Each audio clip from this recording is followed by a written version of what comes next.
Welcome to The Backlash, a weekly exploration of America's awakening. I am your host, Rebecca Hargraves, joined as always by Mr. Dave Riley. Hello. Hello. Hello, everybody. How are we doing tonight? I'm in a great mood today. How are you doing, Cameron? Cameron McGregor. I'm doing sprightly. How are you guys? Sprightly.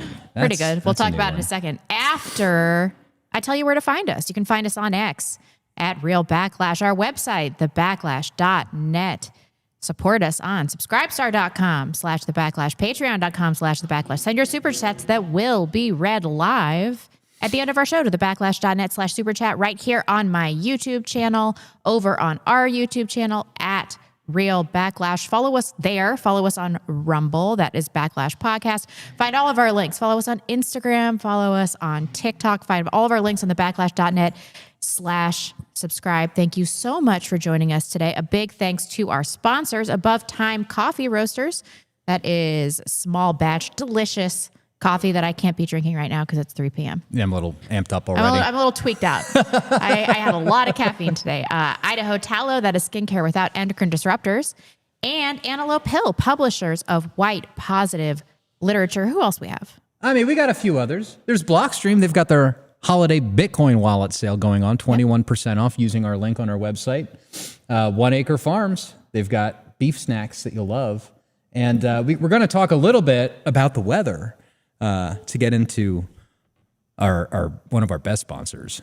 Not the best. Oh, they're okay. all But equal. let's do a little banter right now. Well, this is part of the banter. What's the fucking weather is crazy. In 2021 in Coeur d'Alene. So I remember that one. Oh, it was wild. That was crazy. Every few years, we have a situation with our old growth trees where it gets really warm and it gets really wet, and the roots of the trees they're just not deep in there. And then we have a windstorm. So that is what has happened this week. And trees are just taking out cars and taking out houses. So I go outside this morning and a massive old growth spruce, I think, or maybe a pine. I don't know trees. Ponderosa pine, Yeah. maybe? It's huge tree, has fallen.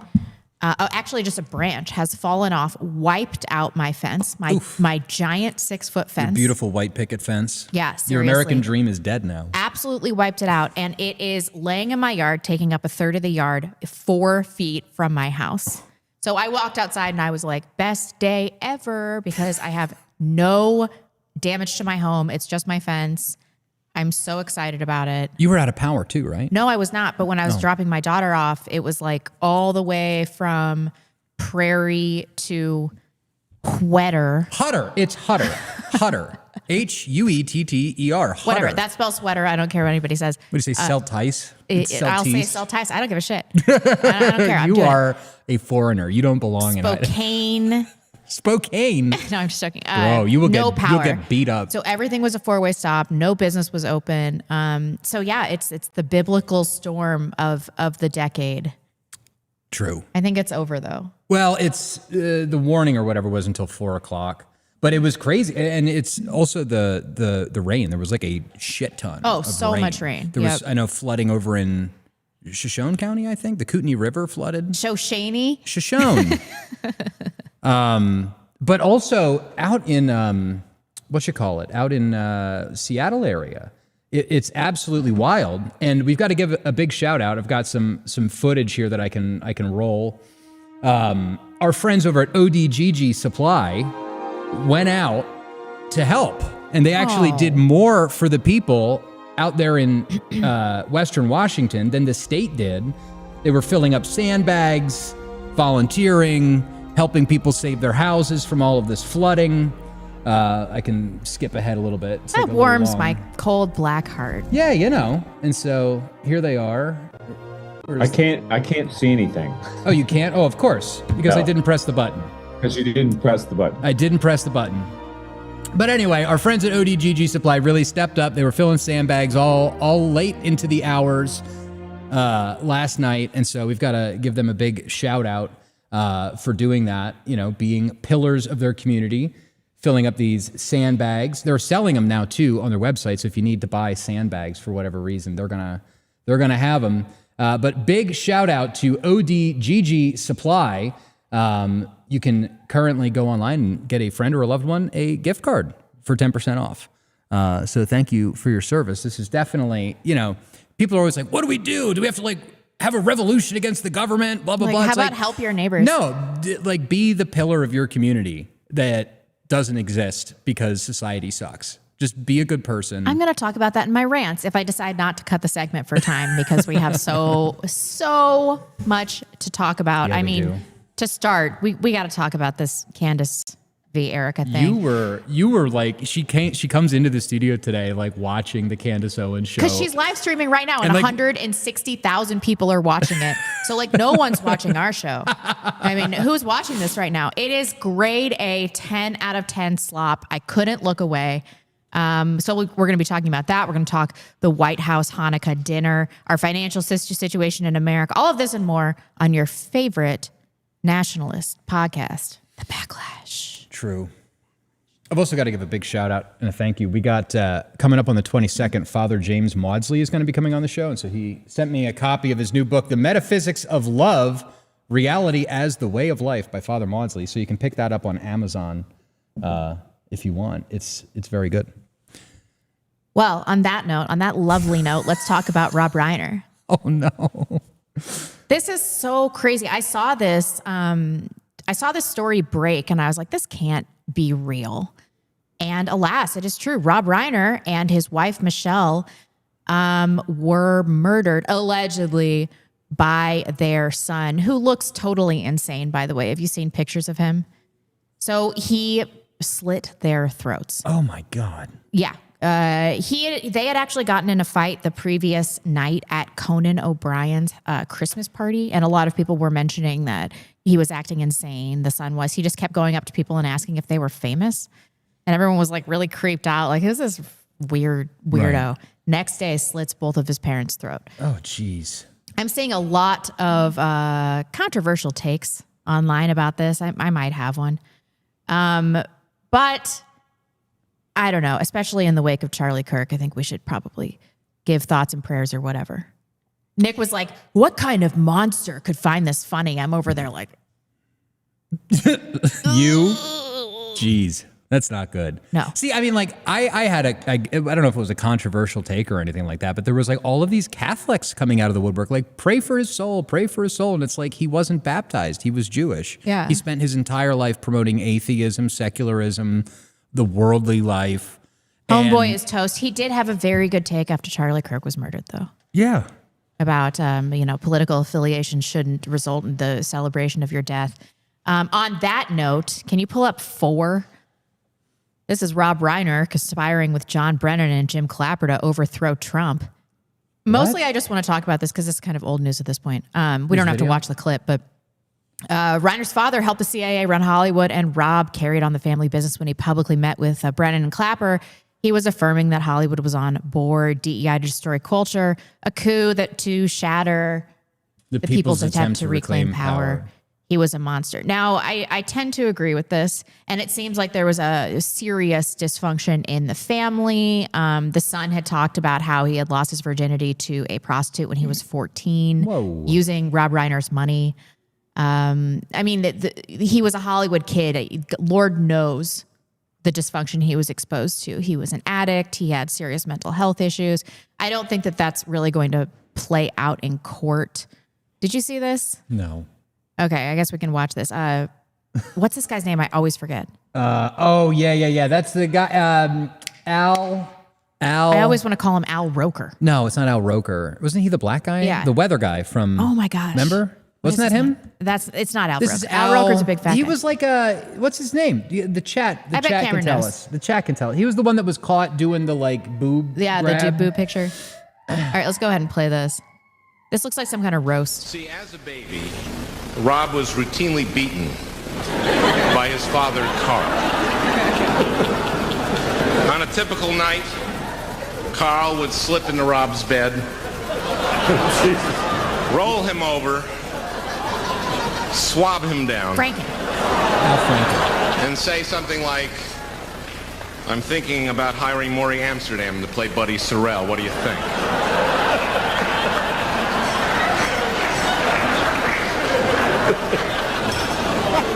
It's worse. Well, the success of the Dick Van Dyke Show changed things dramatically. Carl started inviting many of his famous friends to son. That's all. Bro. Just so degenerate. Now, there's no evidence that this actually happened, but like this is aging badly. The fact that this was like, that's not funny. That's not funny. Al Franken, man. Bro, this guy, can you believe he got like elected to office back in the day? Yeah, I can totally believe that. Never mind. I say this as we have like Mr. Grab him by the pussy. Yeah, I know. It's the president, right? So, okay, yeah. Let's pull up 5. This is Trump's statement on Truth Social about this, which was just unhinged. I'm going to read this in its entirety. A very sad thing happened last night in Hollywood. Rob Reiner, a tortured and struggling but once very talented movie director and comedy star, has passed away together with his wife, Michelle. Reportedly, this is dementia Trump, reportedly due to the anger he caused others through his massive, unyielding, and incurable affliction with a mind-crippling disease known as Trump derangement syndrome, sometimes referred to as TDS.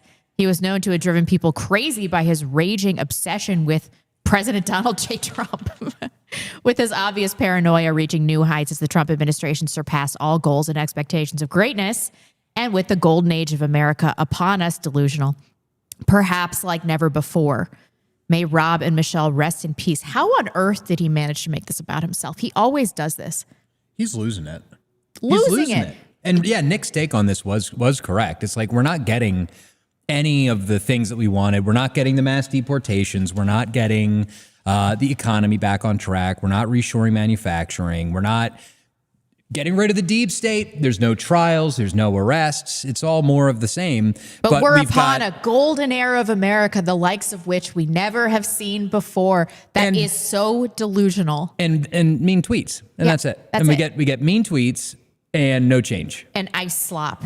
The Absolutely. ICE account is like the best account. And it's like for slop, the DHS, you know what I mean? Like the DHS.gov account, for it being slop, it's like the best slop out there. It's not like it's not like Beekeeper, I saw it in a dream slop. I know. We'll talk about that in a second. But before we do, Cameron, do you have anything to say about this? Trump seems like he has lost the plot. This is an unhinged response. And that's coming from somebody who hated Rob Reiner. Well, I mean, we've talked on this program for a long time about the mental condition of Donald Trump. I can't speak exactly to what's going on in his mind any more than anybody else. But what I will say is that what I've observed from Donald Trump since 2015, when he declared that he was running for president, is continuity. This is a man who was self-evidently never qualified to be president of the United States. He lacked the temperament for it. He's emotional. He's erratic. He's spiteful. He never expressed, at least not to me, any of the skill set that's required to actually run a government. And the lesson here, folks, I think, and I've tried to make this abundantly clear, is do not use social media or celebrity as your source staff for government. We need a radically different assortment of characters that are going to go into government and actually implement change.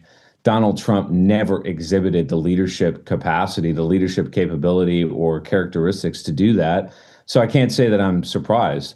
I think, though, that Dave is right, that as bad as he was at the start, it's getting worse. And maybe it's the pressure that's getting to him. Maybe it's his advanced age. I mean, a lot of this does sort of reek of senescence.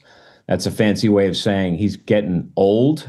But maybe there's other things going on as well. Either way, and I'm going to come back to this later on in the show, that 25th Amendment, it's out there, and it has never been forcefully used.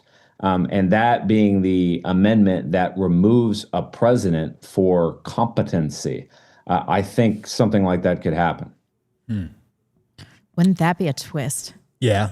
Well, I mean, I think it'll happen depending on what happens later today. I don't want to spill the beans or whatever, but I think we're going to talk about this. There's been rumors flying around on X that we're going to declare war on Venezuela later. So, I mean, that could do it. Man, I don't know. We are going to talk about that. But first, let's talk about the slop content that everybody's here for. Of course. We have to do justice to the excellent thumbnail.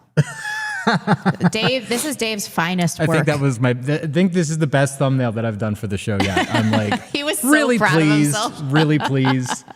Look at her face. Look at her face. Oh no, see, entropy's glitchy. Can you pull up 6, please? Yeah. So Erica Kirk announced on Monday that she had a productive conversation with Candace Owens, signaling a possible thaw in the rift following weeks of public tension in the wake of Charlie Kirk's assassination. Kirk shared a brief update and a statement on X that hinted more details would come.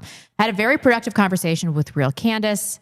Or at Real Candace. Kirk said more to come from both of us. Looking forward to AmFest this week. Time to get back to work. In a separate update on X, Candace Owens echoed the same message, saying that the hours-long conversation involved more agreements than she had anticipated. Erica and I had an extremely productive 4.5-hour meeting that I think we both should feel have taken place a lot earlier. Both feel should have taken place. Owen said, we agreed on much more than I had anticipated. Of course, we all disagreed on various points as well. Most importantly, we were able to share intel and clarify intent. Now, on the Backlash, we have exclusive footage of this meeting that has never been seen before. Yes, we It do. was not recorded, so I don't know how we got this. This is 7. We're enemies. You're a fucking genius. We got this shit in the bag. It's funny how nobody realizes we work for the same people. I mean, how stupid can society be? They're so stupid. I think I'm going to hop on the podcast tomorrow and say you're a reptilian lizard person. It should spare us a couple days. That's perfect. You saw my Fox News interview, right? Everyone thinks my eyes changed and shit. So stupid. Girl, everyone. But Candace is just getting eviscerated. Can you pull up 8? She did a video about their meeting where she literally said nothing. An hour and a half of her saying nothing. So Dave, let's just scroll to the comments. Dave and I talked last night after we both watched this, and we were like, well, she has to come out tomorrow because she's getting totally roasted in the comments. And Dave said, she's going to say that all of the people in the comments are feds or bots, and she's going to report that there is some exclusive thing, some explosive thing. I was just listening to her podcast, and she's like, explosive developments that prove unequivocally that this was the federal government.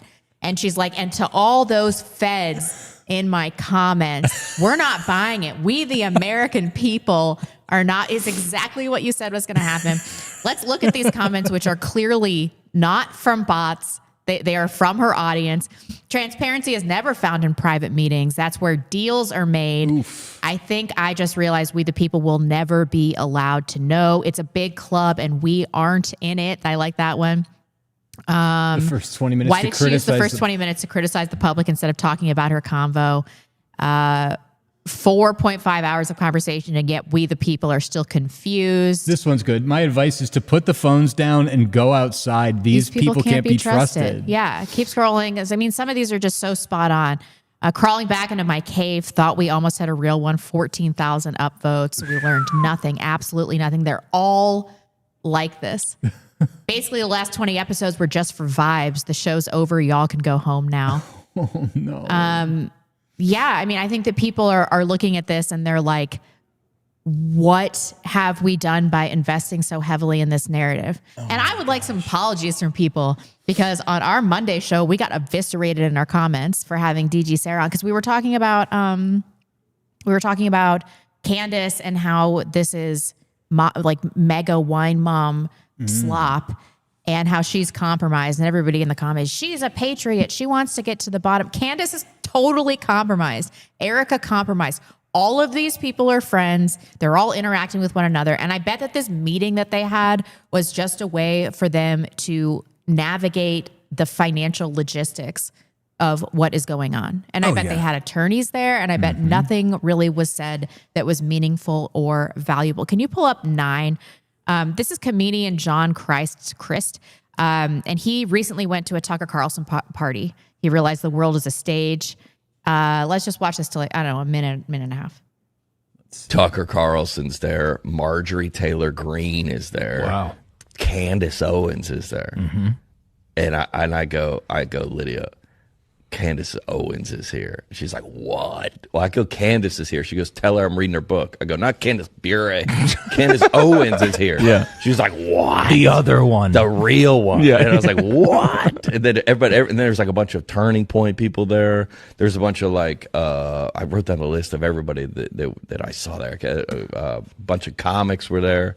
Brennan Shaw, Theo, bunch of people, a bunch of MMA fighters in there.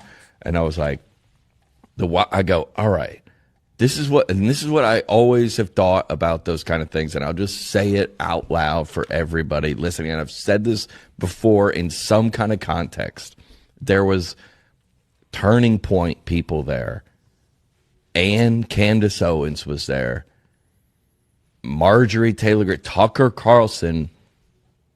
I hate to say this out loud. Everybody friends. Everybody friends. And I've said that before.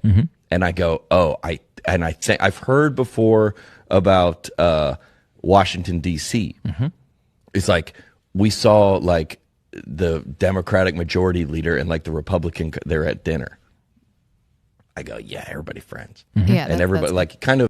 And this is what everybody needs to realize. All of these people, they're so wealthy, they're so connected, that they will do these major public battles, but behind closed doors, they're all buddies. They share the same pool of wealthy investors. Oh yeah, and it was crazy. We mentioned it on and the only reason we're going back over this is because there's so many of you that like don't watch the Monday shows, so we got to like do it all over again. But this past weekend, I was in Pennsylvania.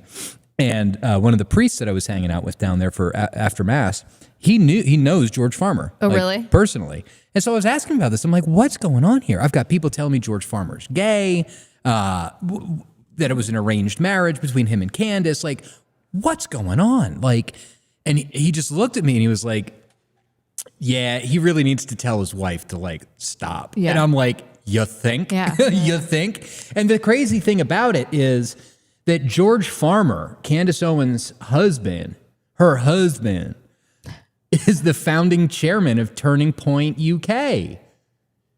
Hello, people. Are we paying attention? Because, like, you've got Candace Owens on the one side, married to the chairman of Turning Point UK, that is now attacking Turning Point USA, and y'all think this isn't fake? That this isn't just about like ginning up clicks and controversy and making money on both sides. Yeah. Erica gets to play the victim and Candace gets to rake in all the money from the conspiratards. It's like a perfect win-win. Yes, perfectly symbiotic. And of course, Tucker is in on this. Can we pull up 10? So Tucker has this amicable interview with Fuentes.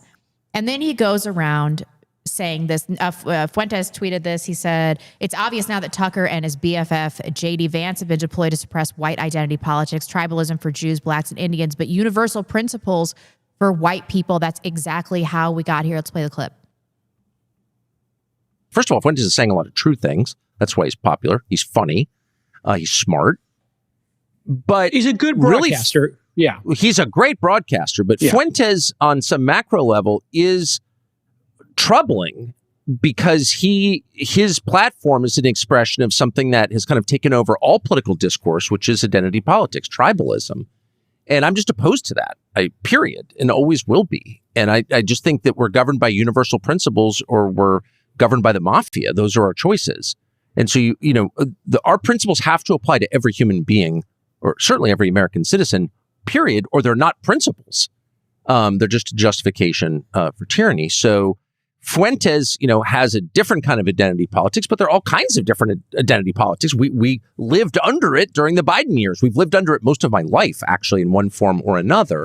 This is such a retarded take because where this puts us is unable to use our identity to build communities while every other group is still able to do it. It's exactly what we've been talking about this entire time. He's gone full circle. And I'm starting to believe that he used his interview with Nick as a launch pad to put us in some kind of limited hangout so that he can have the Viveks of the world run America. Yeah. Oh yeah, and Vivek, by the way, it's second Christmas in a row that he's spending crashing out on Twitter. Oh, really? Talking about Nick and identity politics and white people and all this stuff. He's totally crashing out again. The idea that people shouldn't use identity politics, it's moot because people do. People use their identity that they're inextricably intertwined with to inform what benefits their in-group. In-group preferences are so innate. They're so innate. So it doesn't matter that we shouldn't do it. I don't even know if that's an argument that we should be having because people do it.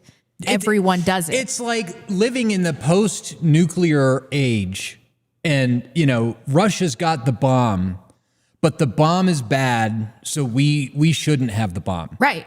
What are you talking about? You have to have the bomb. Identity politics is a very potent political tool. Of course it is. It's a tool that can be used to generate outcomes for a particular group of people with a shared common identity. Hello.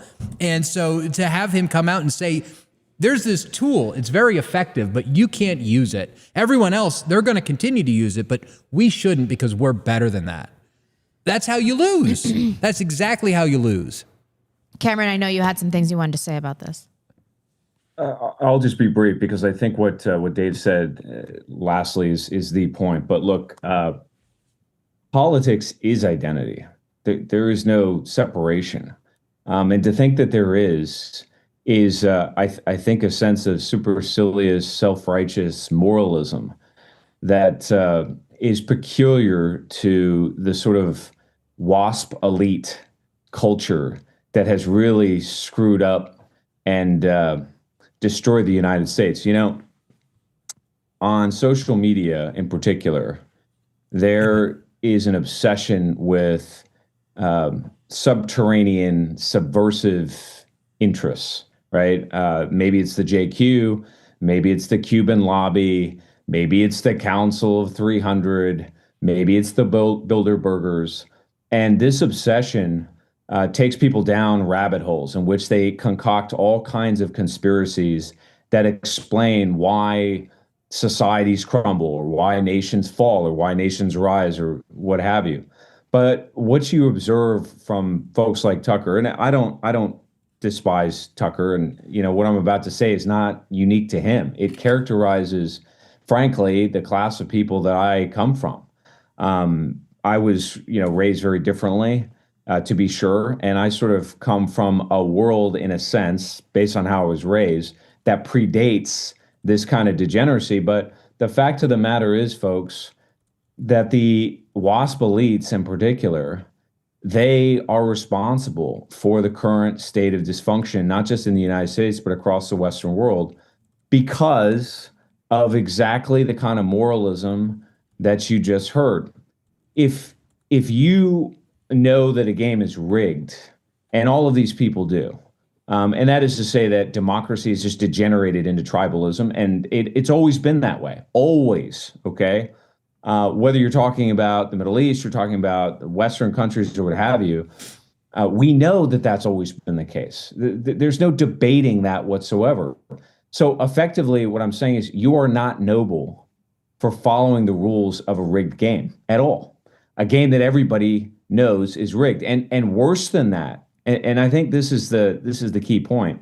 If you follow the rules of a rigged game knowingly because of a sense of moral supremacy, which is the key point here, you are a worse tyrant than the villains opposite you because you're enabling the very tyranny that you say you're opposed to. And that's what Tucker Carlson and the entire libertarian or mainstream conservative elites in this country have done for 50 years. They have refused to confront evil with force. It's just that simple. It's too hard. It's difficult. You have to have skin, in the game. In other words, there could be blowback if you do it. So it's easier to simply say, well, I'm above these sort of peccadillos that morally inferior people engage in. And in the meantime, you let your entire society descend into Hobbesian anarchy. And that is precisely where we are right now. The good news is this: the politics of things has already overtaken these people. They're irrelevant. And to some degree, I think they've become consumed by their own product. What is their product, by the way? All of these people. And, you know, what's striking to me is the influence that Donald Trump really has had on American culture, political culture in particular, but not exclusively. Since he ran for president, all of these people, Candace Owens, you know, certainly Charlie Kirk to some degree, I'm sure his wife, they're all basically mini-me's of Donald Trump. And the product that they're selling is their own narcissism. That's what it is, right? I am selling you on the idea that I have a unique take about the power structure or about the direction the country's in, or the unique conspiracy that's going to blow the whole lid off of the machine. This is a fraud. And the only way to stop this kind of addiction, and it has been called an addiction economy, and I think that's exactly what it is a detox.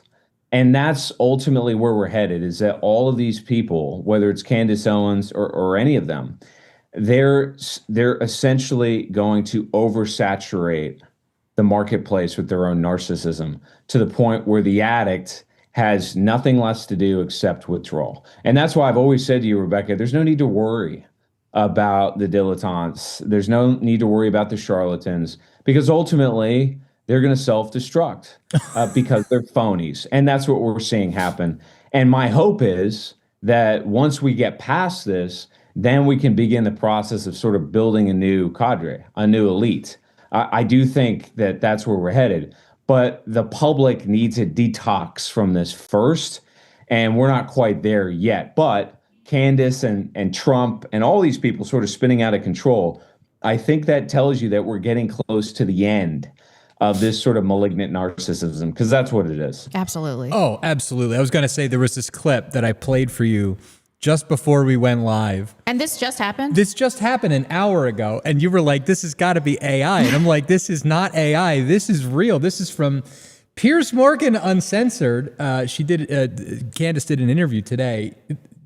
Hold on to your hat.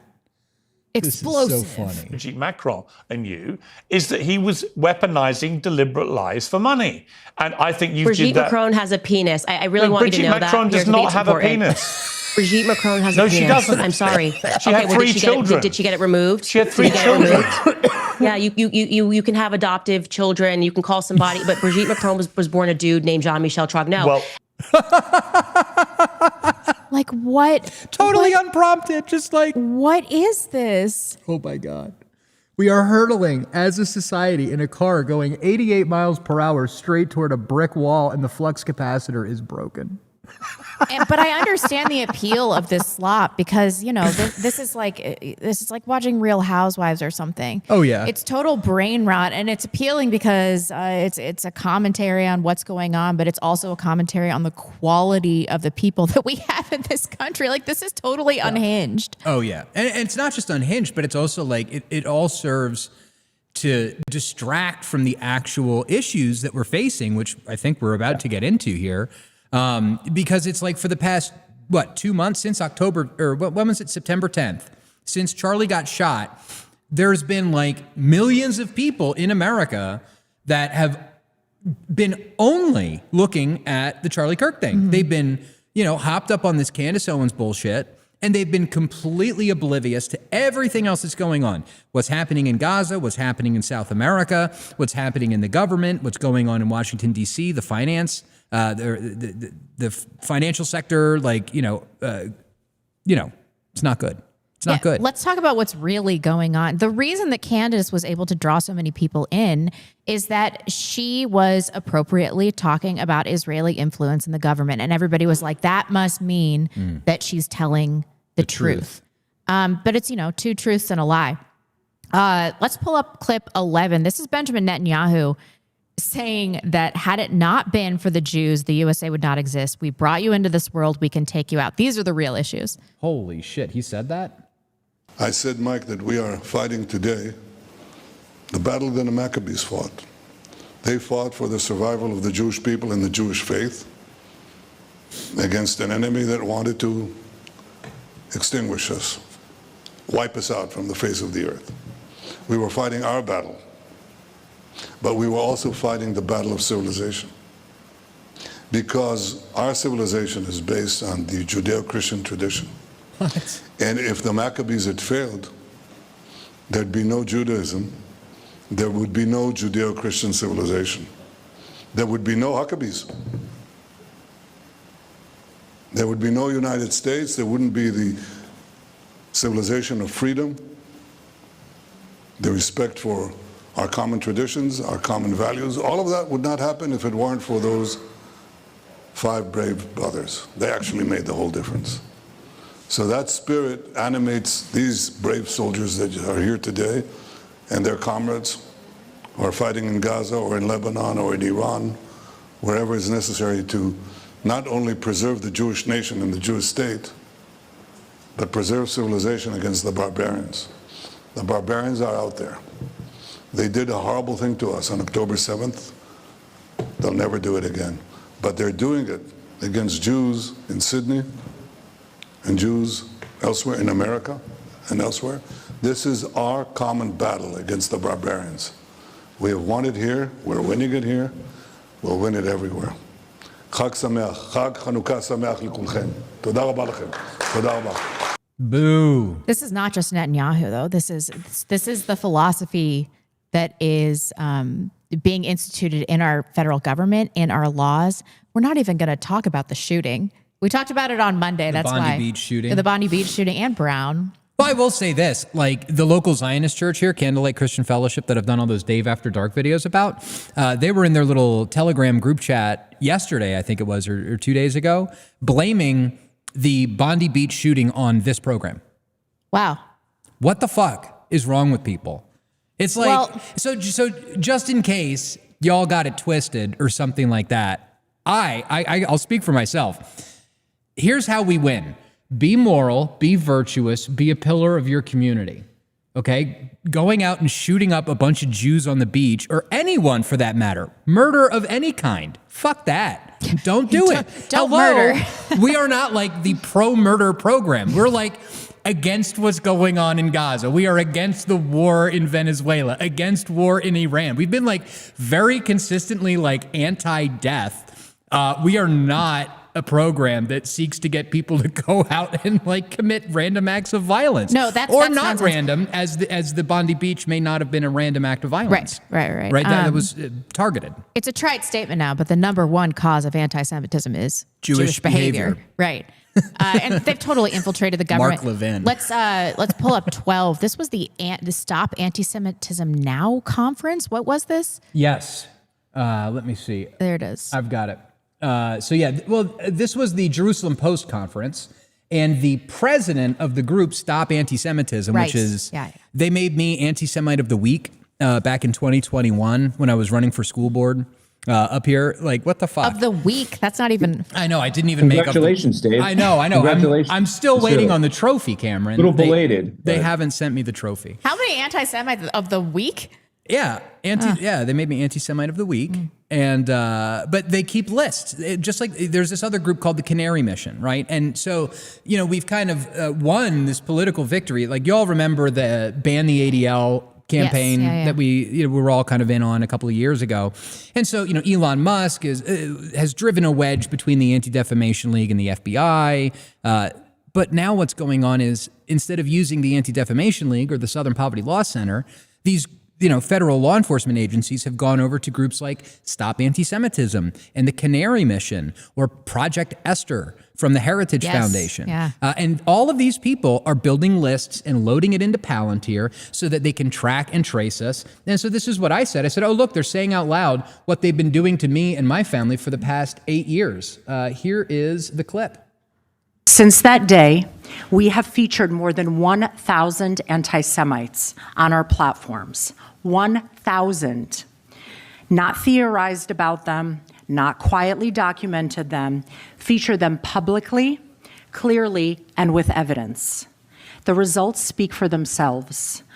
Approximately 400 of these Jew haters have faced real consequences, including firings, suspensions, and expulsions. This is what accountability looks like. This is what action looks like. If you target Jewish students, your actions will not disappear into the darkness. We will shine a light on you that, thanks to Google and SEO, will follow you for the rest of your life. When you look for a job, when you look for a spouse, when you look for a nanny, when you look for anything, our work will always be documented. Again, thanks to Google and SEO. And this is what's happened to me.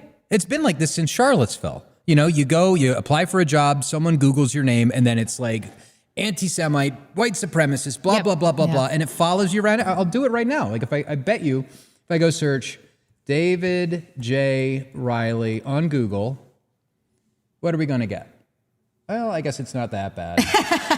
Well, but maybe it's changed. I don't know. I guess if you go to Idaho Capital Sun, they've probably got, hate makes a comeback at Idaho, blah, blah, blah. Anyway. But this is an important point, Dave, because look, there is this thing, this pesky law of diminishing returns. If you saturate the marketplace with your product, as we mentioned a moment ago with social media, eventually you're sort of going to hit a threshold. And oftentimes when that occurs, you then sort of see not just a dip, but a crash in the market. And that's exactly what's happened. But as we've discussed, this is a group of people that only has one speed. There is no adjustment, right? So their tactics are the same today as 20 years ago or 5 years ago. And because of that, they're ineffectual. They're not working anymore. And you can sort of sense the lack of self-awareness in what she said, right? We're calling attention to these people because they're so horrifyingly bad, not realizing that taboo that was once so crippling, that you alluded to a moment ago, right, Dave? Oh, it will follow me around. Well, now you go on the internet and you're having trouble finding exactly what you did, right? That raised those suspicions. The taboo is dissipating. It's not gone yet. It hasn't completely disintegrated, right? If somebody levels that accusation against you, there's still some damage. But is it fatal? No, it's not fatal. And thirdly, I would say, worse than the failure of the tactics because of the law of diminishing returns or because the taboo is being broken, worse than all of that is now they're drawing attention to themselves in a way that demonstrates the very opposite principle that they're trying to disprove, namely that they are a special group that does have outsized power, that exercises that power with prejudice. So again, they're ensnared in the very trap that they laid for everybody else. And again, this is a fancy way of saying you reap what you sow, but it's not going to stop until you get regime change in Israel and you get some kind of a political revolution in the United States. These are the twin pillars, if you will, of their power, but both are committed to an eschatology of delusion, to sort of machine gunning the entire world around you until it ricochets back and destroys you. And that's exactly what's going to happen. This is the end. This is the end. They had their influence, their power, their dominance has peaked. And now it's beginning to recede. And like a sort of tired old boxer, what are they doing? Right? They're throwing shadow punches in the dark and they're not landing. This is where we are. Well, I hate to push back on this because I agree with you. I do agree with you in principle, but I guess where I'm coming from and with what I've been seeing, I think that Jewish power has been rising. And as Jewish power rises, opposition to Jewish power also rises with it. I don't think that we are at the crest of that wave yet. I think that in the next 6 months to a year, maybe we'll be closer to the peak of that because they still have Trump in office, Vance in office. We're going to look at these Hanukkah parties that they're going to. And with that, I think that they can get more tyrannical, more draconian. I think we're going to see censorship increase. I think we're going to see deplatformings come back. And we talked about this a little bit on Monday, but Laura Loomer, the crazy Zionist activist, she's now calling for the reestablishment of the Jewish Defense League, which was a terrorist organization that ran havoc in the 1970s and 80s, bombing embassies, murdering Arabs, hijacking and blowing shit up all over the place. And eventually one of their people murdered the president of Israel, Yitzhak Rabin. And so I agree with you, but I don't think we're there yet. I think things are going to get worse. I think we're going to see this thing go even crazier. And, just to relate this back a little bit, there's been a lot of back and forth about Hanukkah online. This isn't in the show. I didn't put it in the show notes. I should have. But it is interesting. If you look at the 1913 Catholic Encyclopedia, the dedication of the feast, also called the Feast of the Maccabees or the Feast of Lights, that's what Hanukkah is, right? And we saw in like the 1950s this kind of resurgence of Hanukkah, especially after the reestablishment of the State of Israel. Plus, they were butthurt that they didn't get to celebrate Christmas. They don't get to open presents and all of this kind of stuff. But what a lot of people seem to be missing, especially the evangelical Christians, the Zionist Christians and all of that, and just, your run-of-the-mill Protestants that are ahistorical. They don't read in context anything, When you go through John 10, the Gospel of St. John, chapter 10, it says it was the feast of the dedication at Jerusalem, and it was winter. So it's establishing it's Hanukkah. And what did the Jews do on Hanukkah? They tried to stone Jesus Christ. They picked up stones to kill him. That's what it says in verse 31. And so when you pair all of this up and you put it all back into this context with these Stop Anti-Semitism people, the ADL and the Canary Mission and all of these people, they're like, we're going to follow you. We're going to ruin your life. We're going to get, it's the same shit they've been doing. Since the beginning. But a couple things here. First is when boxer number 1 in the world has to acknowledge boxer number 2. True. He's already lost the plot. Okay? True. That's the first thing. Second is that there's a difference between taking proactive steps and taking reactive steps. Yes. What you're seeing is a position of reaction. What you're seeing is erratic behavior because they feel under threat. And it's usually when you feel under threat that you start to swing wildly. I guess I'm overdoing it with the boxing analogies, but you start to swing wildly and open yourself up to the finishing blow. And I suppose I'm agreeing with you to disagree. And that is to say, there's going to be a continuation, and I would argue an escalation of this conflict in the Middle East. Yes. Absolutely. And to some degree, I think that's what you're saying. There's going to be an escalation of this sort of crackdown to some degree via anti-Semitism groups, right? Political action committees and so forth. I'm simply saying that even though that's the case, it's going to have the opposite effect. Whereas if you go back 10 or 20 years, look, I think both of you know this better than I do. If you were labeled an anti-Semite, if you were identified by these people, you were going to be deplatformed, and that was the end of you. And there were very few exceptions. Your friend as being a notable exception. But for the most part, you were erased. You were gone. And I would even argue that despite the success of the Groyper movement, what really resuscitated them was the self-destructive campaign in Gaza. Yes. Because ultimately what's happened in Gaza is that has broken the taboo. And my point to all of you has always been, and I just cannot stress this enough, when you really have to use power, right? When you have to engage the armed forces rather than just the specter or the threat of that power, then you've already lost. And that's what's happening now, right? The taboo was the most powerful thing they had. That is what we talked about last week. It's the narrative that emanates from the Second War, right? The sacrilege of violating the tenets of that religion, that was unacceptable, right? The public, the government, the community wouldn't stand for it. Now, it's gone viral. And what the hell are they going to do? Okay, they can send up 50 more political action committees. It's not going to stop. They're not going to get that taboo back in place. And that means they've already lost. And in the context of censorship, the cat is out of the bag on this one. I mean, what are they going to do? Censor these people that have gained viral momentum? It would be so much more obvious than preventing this message from getting out in the first place like they were doing in 2017. I think it would just be catastrophic to their cause. I'm not saying it's not going to happen, but I think it would backfire massively. Oh, yeah. Well, and I think that's, I mean, you can look at what happened in Germany. You can look at what happened in Russia. Every single time it happens like this. As Jewish power rises, resentment also rises with them. So, well, it's also look. You got to account for variable change, the dynamics, and here I'm speaking, I suppose, from a military vantage point. But look, your advantage on the battlefield going into the fight, maybe it's technology, maybe it's a tactic.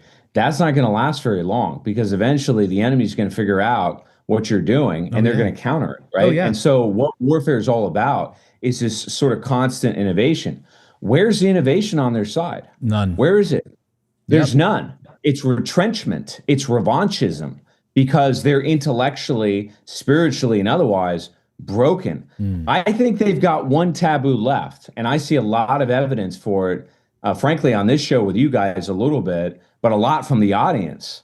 And that taboo is, but they're so smart and they're so powerful and they have these elaborate schemes. Well, that's breaking too. It hasn't been disintegrated, but if we go back 12 months, long before the fiasco in Syria, remember that was one of the early things we talked about. And I remember Dave and Vince distinctly, and I'm not calling you out, but there was a prevailing sentiment from our audience. This was a master stroke. They regime changed Assad. They got back control of the Golan Heights. And what did I say? I said, this was a mistake. This was opening up another front. This was inviting the Ottomans to come right back into the fray. Meanwhile, they then opened up another front with Iran, and on and on and on it goes. Their position today, ladies and gentlemen, is extremely fragile. And here's the kicker. Are they aware of it? They're afraid, yeah, to be sure. They're reacting to being under threat. There's no question about it. But are they aware of the fragility of their circumstance? Absolutely not. And how do I know that? How can I say that with such self-confidence? Because of their actions. If you knew that you were vulnerable to destruction, you practice the Hippocratic Oath. You do no harm. You stop. Right? You limit the damage that's been done to you. Are they doing that? No, they're not. They're doubling down and doubling down and doubling down. They're escalating to the point where either they're going to be completely destroyed or the other side will be completely destroyed. That is a dangerous game to play, always and forever. That's absolutely true. And I think that that's always the undoing of Jews is their hubris because their chutzpah, because they believe that they are the chosen people of God and that they will win in this spiritual battle. And this is why they're constantly flexing their institutional power. Can we pull up 13? This was astonishing to watch, even though I've seen this before, and I still was watching this and I was like, God, this guy. Let's pull up this clip. Miriam gave my campaign indirectly and directly $250 million. She was number one. So crass. Bro. When somebody can give you $250 million, I think that we should give her the opportunity to say hello. And Miriam, make it quick. This is the White House Christmas dinner, million by the way. is not what it used to be. Okay? Hello, darling. Come in. Ew. Cooties. Incredible woman with a great husband, a man that loved Israel. Well, Mr. President, when you were in the Israeli parliament and you gave a speech and you saw me from far away, you called, and at that time I came with a scooter to the parliament just to hear you. I wanted to hear you alive. And then you say, Miriam Adelson, and I stood for a second, but it was so painful, so I sat. Then you screamed, Miriam, stand up! And I wish you would have known, but I stood up and heard all your compliment, and thank you very much. I saw you back there standing. Yeah, you saw me. She stood Thank up you. bravely. And now I met Alan Dershowitz, and he said the legal thing about 4 more years, and I said, Alan, I agree with you. So We can do it. Think about it. Alan's and I here would be, someplace. Where's Alan? Alan is here. Oh, he had a flight. Alan Dershowitz of Epstein fame. Underpants, Alan. Think about it. First one who told me, or second. Yeah. She said, think about it. I'll give you another 250. Oh my God. But her husband, Sheldon, was an amazing guy. And he'd come up to the office, and there was nobody more aggressive than Sheldon. I think I spent more time with him and you, because you usually came up together. But he'd call and say, can I come over, please?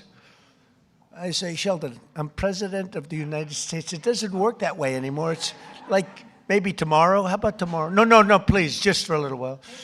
And I would, he'd always say 10 minutes. It turned out to be about an hour and a half, right? Do we have that Mark Levin And clip what too? he did is he fought for Israel. That's all he really fought for. He just wanted to take care of. He fought for Israel. That's all he really fought for? Yep. Unbelievable. Was there more? No, that's good. That's basically it. A lot of good clips came out of this. Holy shit. So it's the White House Christmas dinner that he has renamed the White House Christmas and Hanukkah dinner. Unbelievable. Unilaterally. And so this was... This is not the first same time. event? This is the second time Mark Levin has said this, right? I believe so. Let's take a look. And I said, this is our first Jewish president.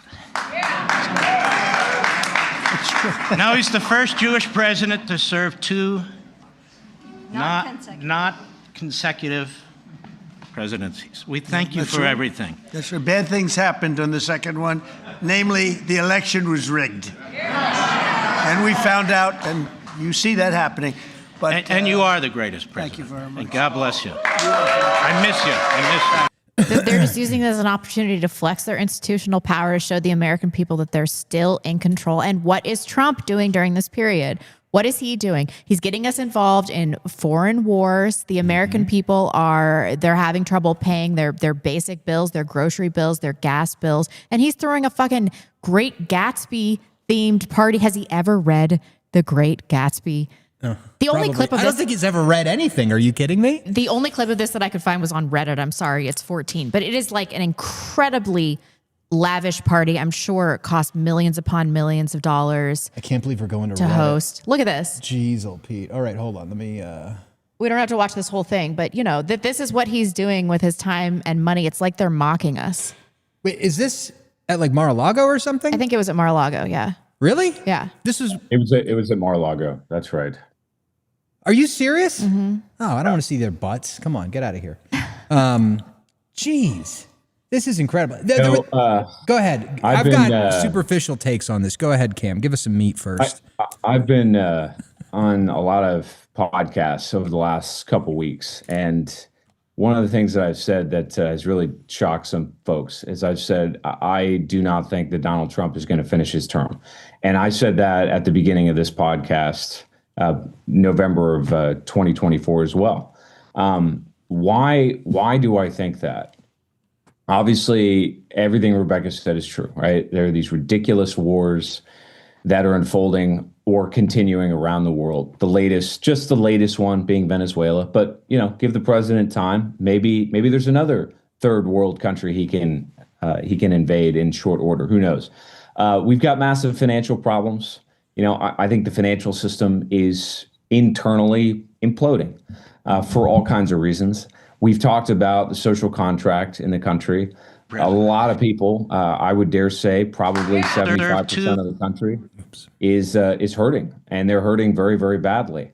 All those problems are bad enough, but the fact of the matter is that the reason why this president is going to go down is because of carelessness.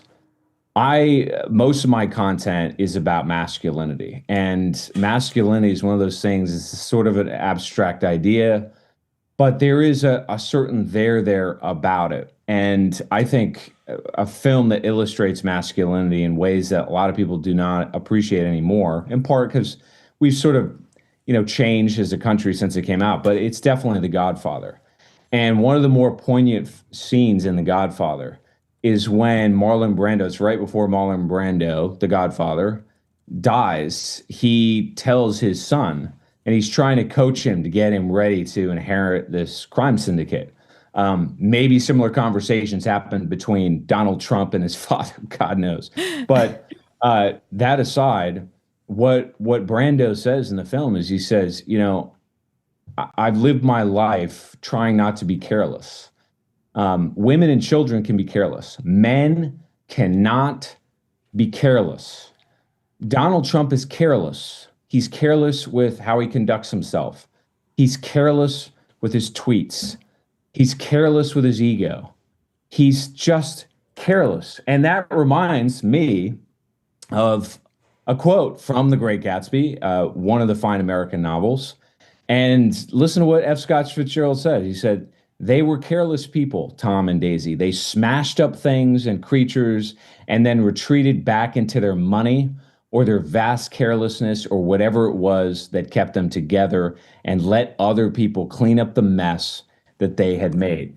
Look, what we're seeing unfold in the White House is nothing less than a Shakespearean tragedy. It is an absolute tragedy. But there's something that's very good that's going to come out of all of this. And that is this myth that is promulgated across social media, especially on Twitter, that the people that orchestrate great power have at their disposal sort of instant gratification, right? That they surgically control the world. Listen, Shakespeare said it best, right? Within the hollow crown rounds the mortal temples of a king. All monarchies, all kings, all presidents are vulnerable.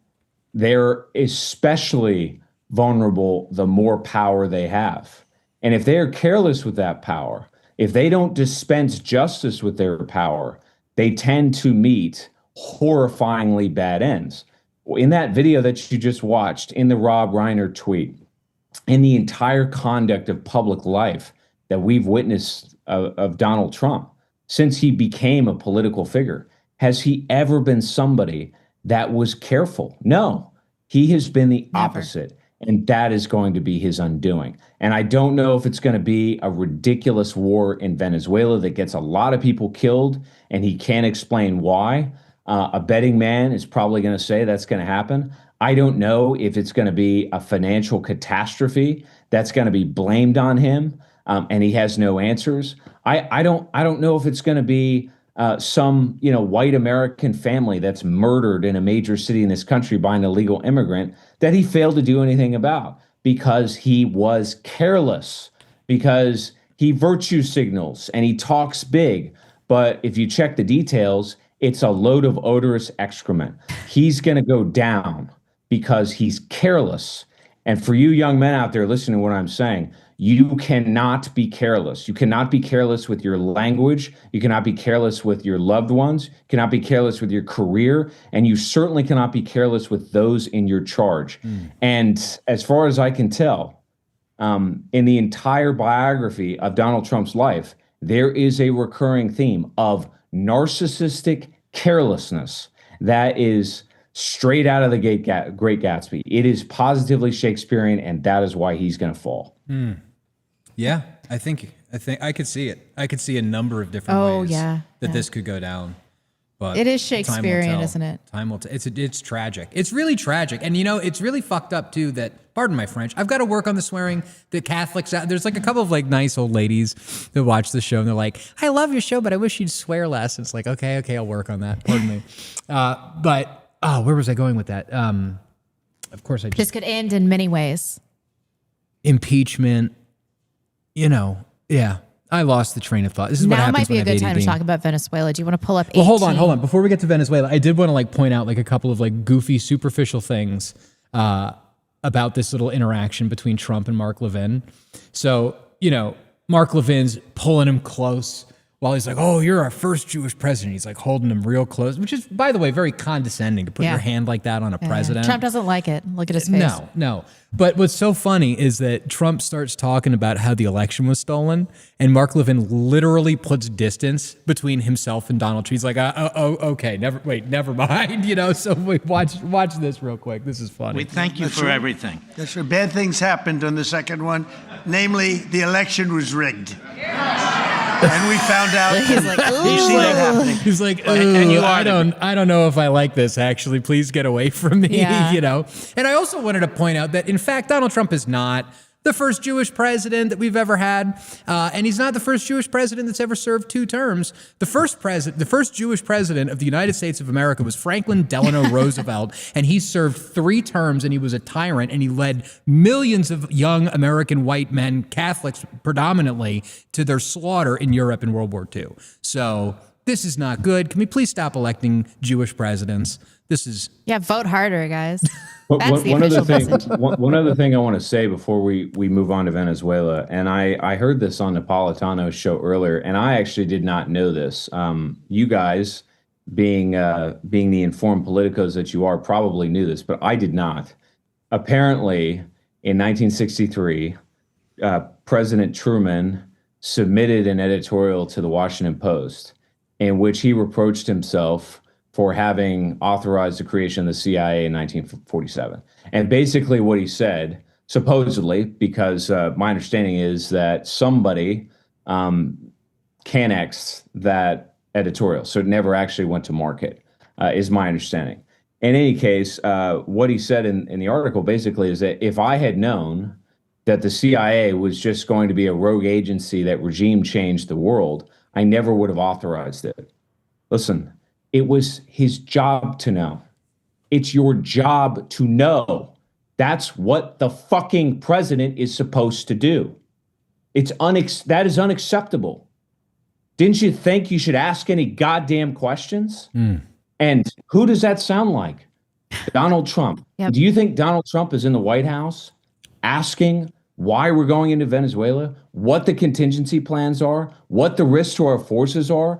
Or is he too busy hobnobbing inside the White House with the Jewish power structure while men and women in uniform go over there for some bullshit war in which a lot of these people are going to get their limbs blown off or they're not going to come home at all? That is the job of the president. And I'm sad to say that our democratic experiment, if you want to call it that, our elites, the vanguard that is supposed to safeguard the system, they have been negligent. They haven't asked the hard questions. They were too busy getting rich, or they were too busy trying to go viral on fucking Twitter or whatever it was. And that is why we are in the position we're in, ladies and gentlemen. It's not some subterranean group. Like I said, it's not some shadowy elite or some untoward influence. It's negligence. It is exactly what you heard from Truman. Well, if I had known, it was your job to know. That's why you're the president. You're the chief executive. And the fact that Napolitano and Tucker and the rest of these people did not think to go that next step and say that illustrates exactly the problem. And of course, to bookend it, what Napolitano says, well, I wonder if we're even in a republic anymore. In a republic? What the hell are you even talking about? Where have you been? And I say this with all due respect, right? But these people are making references to precedent that has been irrelevant for the 3 of us our entire adult lives. We've never lived in a republic. It's time, ladies and gentlemen, to wake up and start to pay attention, because certainly our leaders are not going to do that. That's when things will change in this country. Oh, absolutely. Yeah. And that reminds me of that thing that we just watched about Tucker Carlson, where he was like, we need our principles or else we'll be ruled by the mafia. Where have you been? Hello. Yeah. Have we all forgotten about how Louis Rosenstiel and Meyer Lansky blackmailed the FBI and effectively subsumed the intelligence agencies of the government? Like, we've been ruled by the mafia for 70 years. Plus. Are you kidding me? Absolutely. So anyway, sorry about that. Let's pull up clip 18. This is Tucker on Judge Napolitano. Clip 18. Yeah, I put it at the bottom. Okay. Sorry. You're Sorry. doing Keep it going. out of order. I got to keep going. scrolling. There we go. There Clip we 18. go. Boom. Let's get this up. Is Trump going to start a war in Venezuela? I don't know. I don't know when this program airs, the one that we're on right now. This thing's maybe live. We're live now, and then Okay. it'll be posted immediately. So now, my sense is I don't know the answer. I've certainly been on the phone a lot about it. I have no power. I'm a podcaster, but I'm very interested. And so here's what I know so far, which is that members of Congress were briefed yesterday that a war is coming, and it'll be announced in the address to the nation tonight at 9:00 by the president. Who knows, by the way, if that will actually happen? I don't know. And I never want to overstate what I know, which is pretty limited in general. So I wonder How if is that's that? coming. I mean, That'll be in a couple of hours. a couple of hours. Yeah. This supposed address to the nation. Is it going to be Venezuela? Is it going to be Iran? What are we doing? Right. And it's also funny to hear him say, "Oh, I've got no power. I'm just a podcaster." Bro, your dad ran the CIA's chief propaganda outlet. And you're not just a podcaster. He chose J.D. Vance. It was Tucker Carlson that went to Mar-a-Lago to convince Donald Trump to put J.D. Vance in as vice president. What do you mean you don't have power? Right. Fucking liar. Also, if you have no power, then how are you getting this information? Yeah, where are you getting you're getting this information from people in power that are giving it to you to disseminate, to change outcomes. What are you talking about? This aired today. I encourage you guys to Just a couple watch it. hours ago. Just a couple of hours ago. Yep. And of course, this is happening on like a backdrop of our A+++++ economy. Right. So while they're doing this, while they're having great Gatsby parties, while they're flexing that Israel runs our government and all of our institutions and our financial sector, and while they're talking about going to a war with a country that we virtually have no interest in, despite the protests of the American people, how are everyday Americans living? How are they living? Let's pull up clip 15. I haven't seen Frank Luntz in a long time. Well, now we're going to see him. A year ago, I was on your show. We talked about inflation. And I criticized those who use that word because the average American doesn't talk about inflation. That's an economist word. The average American talks about affordability or cost. Can I afford the food, the fuel, the housing, the health care? But there's something that's even more important. Half of Americans now live, and I quote, paycheck to paycheck. And how they define that is different. But these are people who have trouble paying their bills on a monthly basis. When half of Americans are saying that, that tells me that this economic insecurity and anxiety is real. And Andrew, let me give you three numbers behind this. 1/3 of Americans could not afford a cost, an unexpected health care cost of $5,000. And that's powerful. And when I know that half of Americans have trouble with their expenses, it goes from a concern to a crisis. And you'll notice that the number one issue is food. And the number two is food and fuel. And the number two issue is affordable health care. That's why this debate that's coming up in the Senate and the House is so important. And my warning to both political parties, if you don't figure out a way to make health care costs more affordable, the public is going to punish you 1 year from today. He goes on to talk about whether or not an increase in wages would offset this scarcity economy and this financial anxiety that people are experiencing. And he says, no, who cares if your wages go up if you still are experiencing this anxiety where you can't make ends meet and you're still living paycheck to paycheck. And I think he's absolutely right. In the meantime, can you pull up 16? In the meantime, I sound like a socialist. I'm like, nobody should have this much money. Elon Musk, Forbes has just said, has become the first person ever worth $600 billion. $600 billion. He's on the road to $1 trillion. What were you telling me about SpaceX today? Well, I don't know if I can get, I should have put it in the show notes. SpaceX more valuable. There was a tweet that was out. Yeah, here it is. From Value Equity, showing that SpaceX's new valuation, which is what, $800 billion? Holy shit. SpaceX is worth more than Raytheon, Boeing, Lockheed Martin, General Dynamics, Northrop Grumman, and L3 Harris combined. And that is the entire security state. Like, you want to see like the deep state, that's it. Right there. Like, hello. And so now SpaceX is worth more than all of it combined. And now Elon, of course, because he owns shares in SpaceX, is, halfway to $1 trillion. Yep. Yeah. Unbelievable. The cumulative estimate for what U.S. has sent to Israel is around $20 billion in 2025, and I'm sure it's more than that. Oh, yeah. Not to mention what we've wasted on Ukraine. Oh, yeah.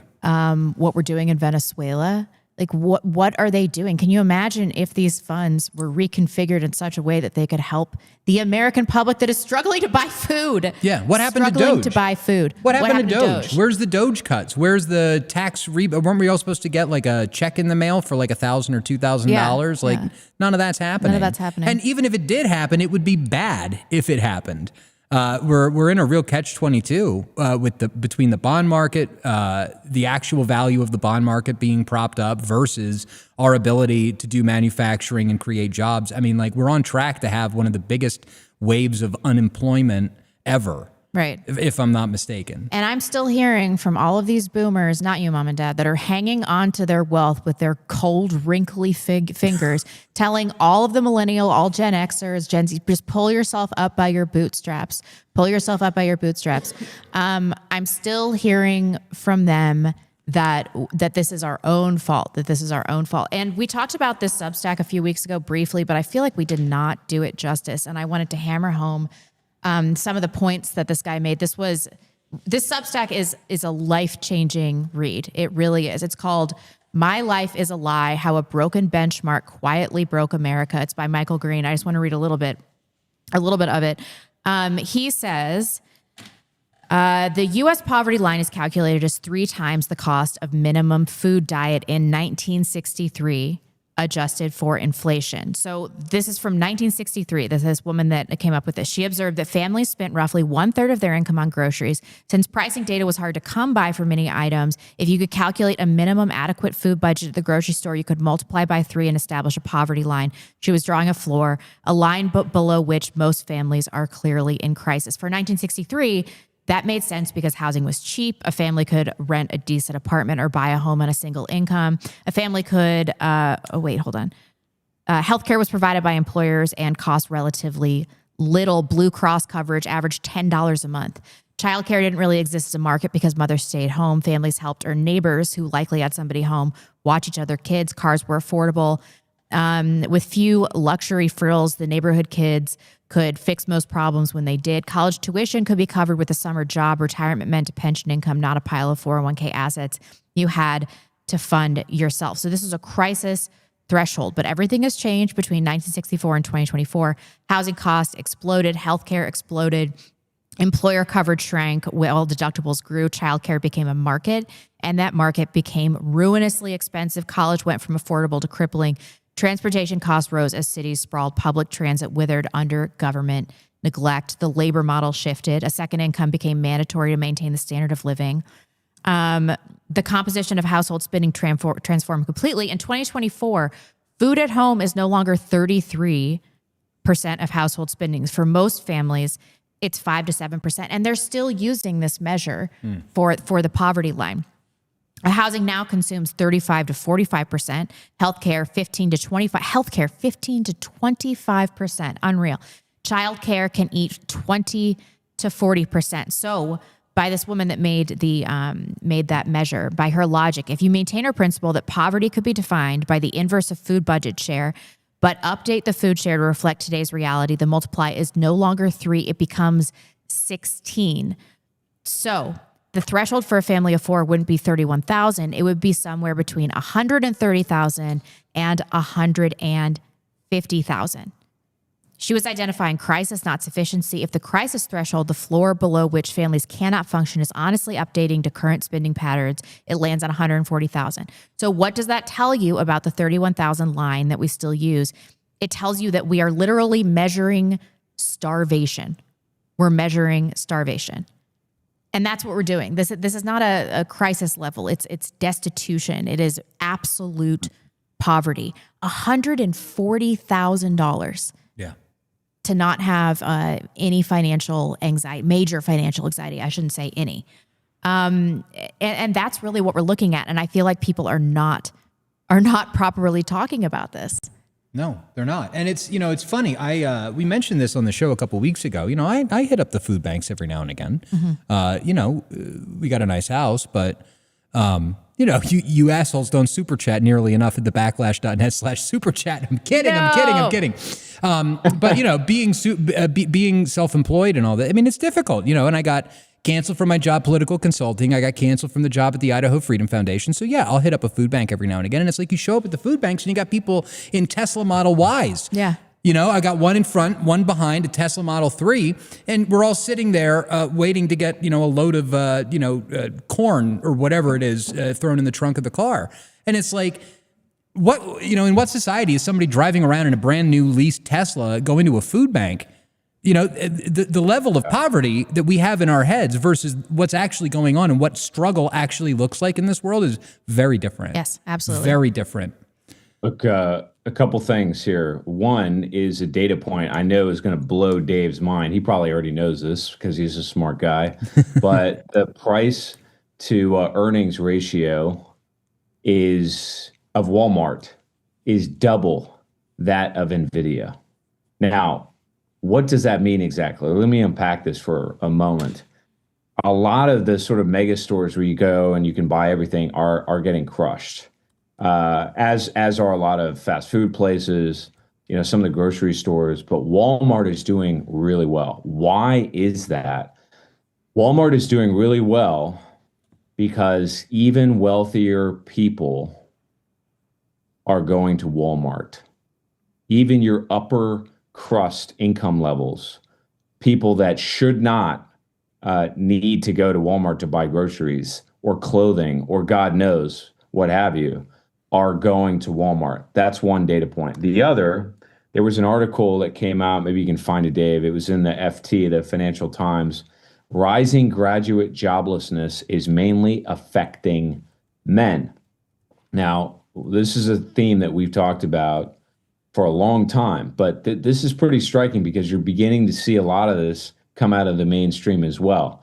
Well, apparently, recent employment data shows that whether you went to college or not, your employment prospects are the same. They're both bad. And there are a couple terms that describe this sort of festering phalanx of young men. One comes from England. The term is NEET, not in education, not in employment, not in training. And in the United States, we've used for a long time, no incomes, no jobs, no assets, ninjas.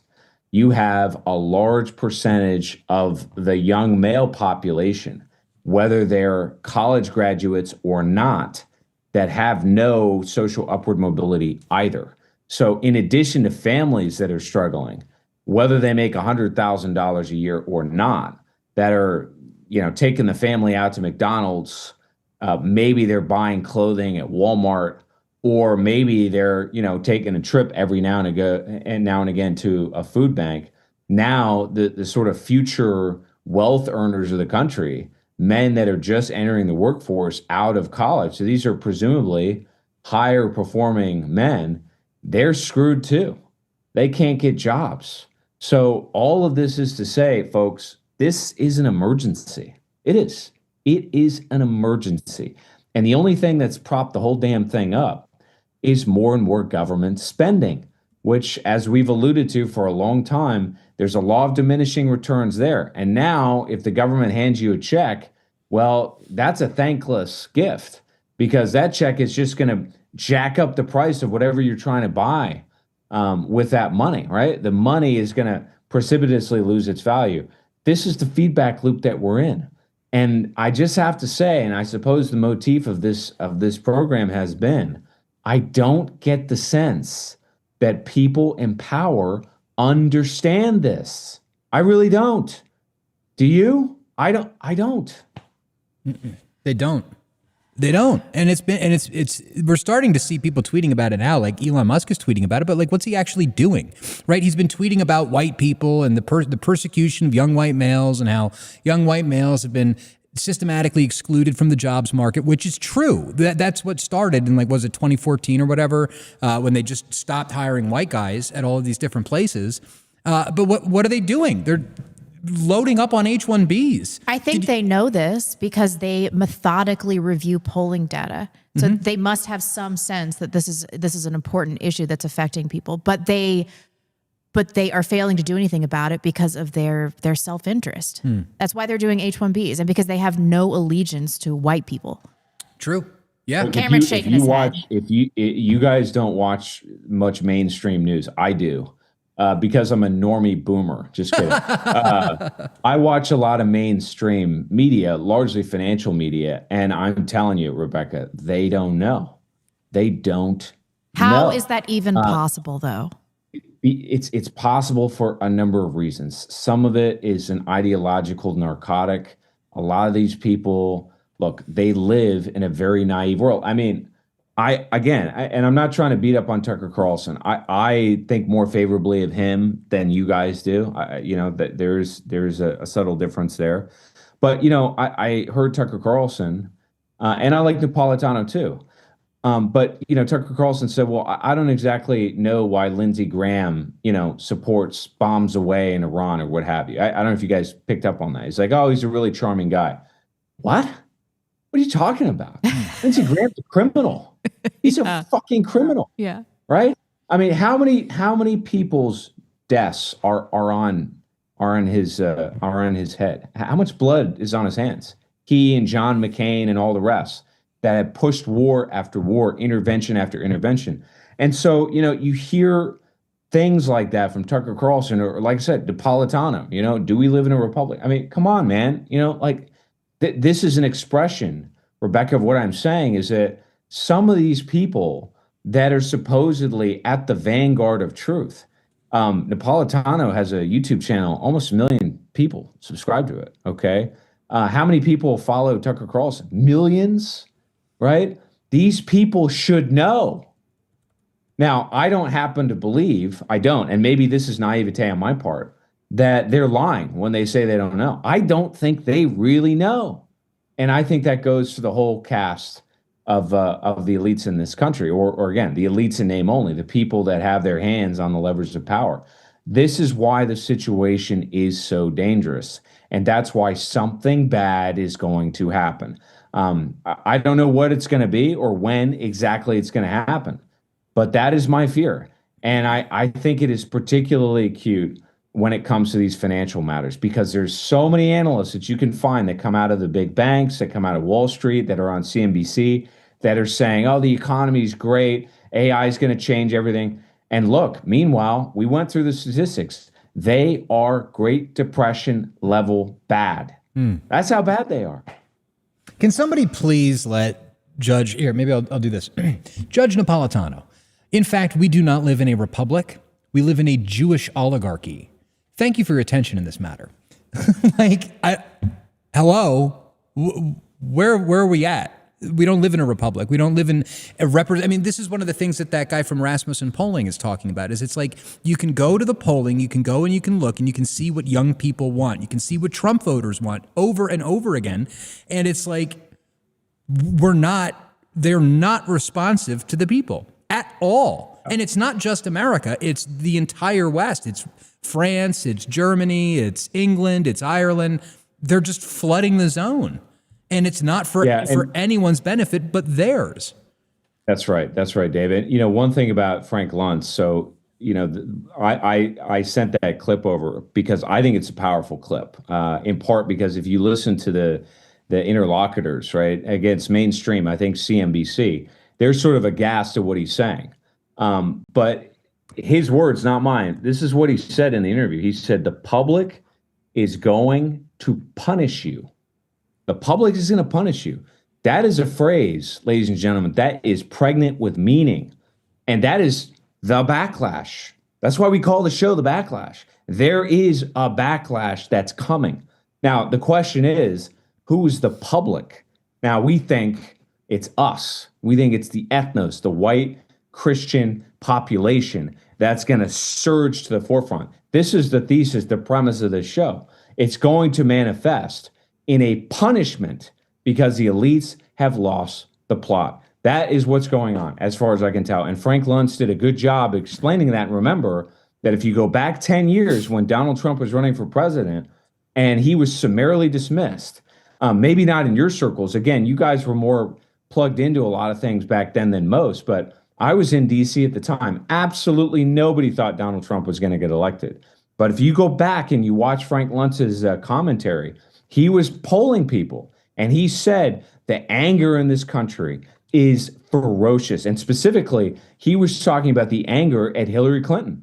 And I remember distinctly watching the fallout after, I think it was the second debate between Trump and Hillary Clinton. And I'm sure you guys both remember it better than I do, when Trump called out Bill Clinton for being a serial rapist on national television. And the energy for Trump just exploded. Well, we're going to go to that next level. But this time, the whole damn system is going to go down. That's what Luntz is telling you, and he's right.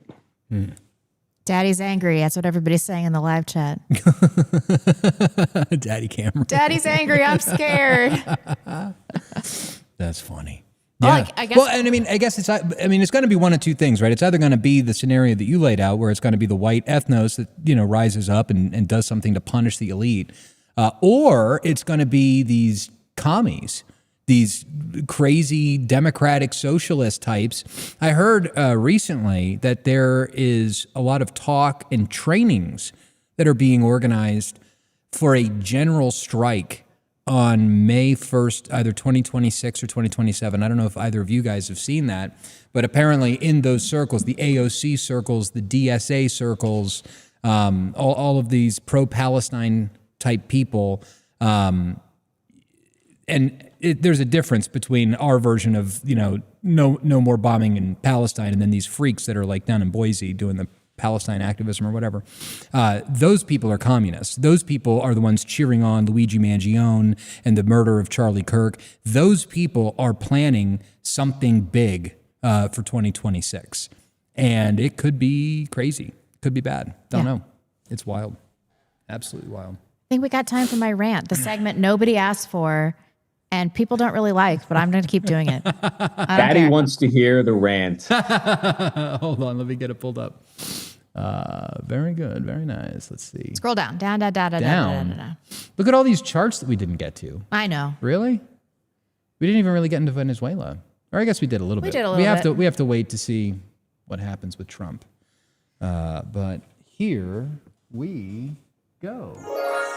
I always have to pinch my cheeks because I know that our clip guy takes my rants. And so I got to make sure I can't wear my glasses I can't wear my glasses anymore in case this gets clipped. I want to talk about moral confusion today. So when people perceive that society lacks clear norms or rules or traditions, sociologists describe this as a state of anomie or normlessness. This perception often arises during periods of economic instability, cultural shifts, breakdown in shared values. Individuals feel atomized. They're disconnected from collective guidelines that typically provide structure and purpose. Uncertainty about expected behavior makes daily life for average individuals unpredictable. As a result, they're lonely, anxious, and vulnerable to nihilism, substance abuse, suicide. Deviance, sexual, criminal, otherwise, becomes more common. The law begins to break down as it reflects this deviance, and chaos ensues. Of course, all the things that we talk about on this show evidence that we are in the midst of this.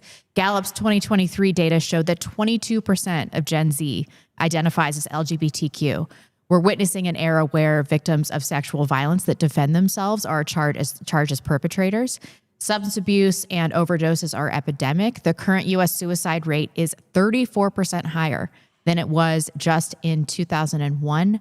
Last year, 1.1 million babies were aborted in the United States. All of this contributes to perceptions of widespread moral confusion. During periods of anomie caused by rapid social change, such as swift technological progression, an organic solution usually emerges, which is mutual reliance on one another for survival, and that creates a sense of community. But without a sense of ethics, you cannot participate in this camaraderie. Being untrustworthy becomes a barrier to inclusion. When the moral confusion is the result of myriad social and cultural issues as we're experiencing now, the solution is so much more complicated. So today, most communities would not be able to organically rehabilitate as dueling racial allegiances prevent the creation of high trust fiefdoms even. And further, a relief from economic woes is not on the horizon, as we just discussed, which would lessen the intensity of this moral confusion. In many cases in history, the reaction to such situations has been swift authoritarian pushback, seizing power and establishing a set of shared morals that are strictly enforced. Half measures, such as prohibition, seem to yield little lasting success. Regimes will define a singular truth or moral code, eliminating relativism and providing citizens with a sense of purpose and belonging. This reduces confusion by channeling individual anxieties into collective loyalty, and this is key. They appeal to tradition and enforce moral codes. The problem with this is when authoritarian rule creates a superficial social norm or just a facade of moral duty. It must be rooted in truth and truly supported by the people for any lasting change to occur. Otherwise, dissent creeps in and institutions are taken back, and then the cycle continues. Before we can hope for such a change to take place, we have to have a strong identity and sense of shared morality already in place. Ultimately, true and lasting resolution to moral confusion demands not just the imposition of authoritarian order. I'm kind of advocating for authoritarianism light, right? Like get our guy in and then he can reign with impunity. But a grassroots renewal of shared values rooted in mutual trust, personal responsibility, and a collective commitment to timeless truths. Only then can society emerge from anomie with genuine cohesion rather than fragile control. And to be clear, I'm not against authoritarianism. I'm really not, because I don't see a way that we can return to this sense. I know Catholicism might be a way. Well, I mean, you could also, but I mean, at the same time, like, look at what happened in Spain, right? I've been like neck deep in the Spain stuff since Charlie got shot. And what you're describing there is precisely what Franco was able to do. Yes. And Jose Primo de Rivera and the Falangist movement and all of this. I'm probably saying that wrong. Falange, I don't know. But yeah, that's what they did, you know. And but so enforcement in the absence of a pre-existing belief system and some sense of collectivism, which needs to be racial unity, it's superficial. It will fall apart. It's a facade. There needs to be something more. And so our job, while we're waiting for this authoritarian rule to come sweep us to safety, is to really establish that sense of unity. And it has to be racial. And I think it also has to be spiritual, whatever that means. Yeah. Well, there's definitely like also this concept. There's the concept of race as a physical property, the phenotype, right? Right. But I'm definitely a little bit of a spiritual racist too. Yeah. You know, like, So am I, yeah. you know, and it's funny because like among my friends, most of my friends are either Catholic, Orthodox, or some sort of Reformed Protestant. But it, you know, it's always so interesting because it's like you can definitely tell that there's like a spiritual kindred there that other people don't have. You know, and so it's not just like a skin deep thing. It's also there's a transcendental thing. It's there the racial spirit. Too. Yeah, yeah. Good rant. Thank you. 4 steps. I thought it was very good, Rebecca. Very, very good. Thank you. 4 steps. The problem is the solution. The problem is the solution. And in that sense, we're ahead of the game because our problems are metastasizing everywhere. And yeah, it's painful, but awakening is spreading and it's beginning to achieve virality. That's number 1. Number 2 is a vision for what to do. And at this stage, we can only outline, right? We can only sketch in broad terms, but we know that we need a new movement. And again, just to reemphasize what Frank Luntz said, because we didn't play the whole clip, he said that the public is angry at both parties. They are. They've had it with the Republicans, the Democrats, right? It doesn't much matter, and it hasn't for a long time. That is the pretext for something new. So we're going to have a national movement and some kind of mass mobilization. And we have talked about the nature of that on this program. At a minimum, it has to include three things. It has to include race realism and racial nationalism. It has to include an awareness of the JQ. That's number two, or number one, depending on how you want to structure it. And number three is that the democratic system as structured is done. That is sort of lending itself to a vision of, okay, we got to mass mobilize and we've got to congeal around those three things. The third is a vanguard. And while we don't have a vanguard yet, we do have what Eric Hoffer called men of words. That's what a lot of these people are. You know, Candace and Tucker and Fuentes and a whole lot of them have done collectively very good work. They have raised awareness on a lot of core issues like the JQ, like Zionism, like open borders, right? Or white consciousness. These people and more, there's a whole Twitter universe of them, have done excellent work at sort of raising the animal spirits. That's the beginnings of a vanguard. We're going to get there. We're not there yet. And 4 is the implementation. Those are the steps, right? The problem is the solution. Number 1. Number 2 is a vision. Number 3 is the vanguard or the reconstruction team. And number 4 is the implementation. And the last 2 steps are going to be very difficult. They're going to be precarious, but an opportunity will come. And provided we have the wherewithal as a people to set aside the grifters and the phonies and the charlatans, we'll get there. And we will have a kind of Meiji restoration in which we reset the country. That is absolutely possible. And just to button it up, look, having been to some countries like China, for example, that went through a hellacious 2-century-long period, things started to turn around when they got good leadership at the top. That's all it takes. You have one national leader that just has a competent set of people around him and a clear vision, then you're off to the races. That's all it's going to take, folks, because the rest of you in the audience, you know what the hell is going on. I know that you do. I've spoken to many of you, as has Rebecca and Dave. Look at how far you've come, and others will follow. It's just about that last step. It's about getting that leadership that's going to start tilting us in the right direction. And then who knows, in 10 years or 20 years, we could be in an entirely different world. And I think that's where we're headed. I really do, which is why this is not a program about blackpilling. Yeah, we're going to go into the shit. It's coming, but we're going to pull ourselves out of it. We will, provided we have the will to do so. That is the key. True. Thank you, Cameron. So true. Should we let him go to bed? Yeah. Cam, if you want to go to bed, we will. We are not grifters over here. Rebecca is very clever. She likes to sort of assert her dominance over me by sending me to bed. This is how women are, folks.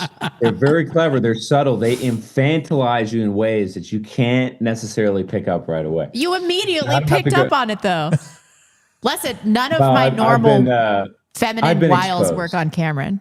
I've been exposed. Hey, I'm 40 years old, man. I've been exposed to this crap. All right. Anyway, Daddy can stay up for a few super chats. And then he's okay, cool. I was going to say, Cam, we got to like fly you up here and get you to like bitch slap her. No, I'm kidding. I'm kidding. No. Hey, before we move on to the super chats, I do want to give a reminder that we are doing a Backlash Christmas giveaway.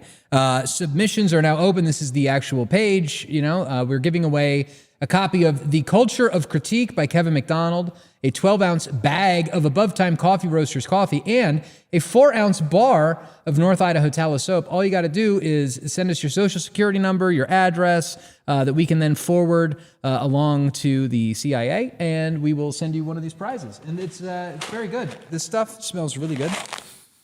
The Hagalaz medium roast and a paperback version of The Culture of Critique and soap. So anyway, please, if you haven't already, go to thebacklash.net/giveaway and get signed up to win. And we will be announcing the winners on Christmas Eve.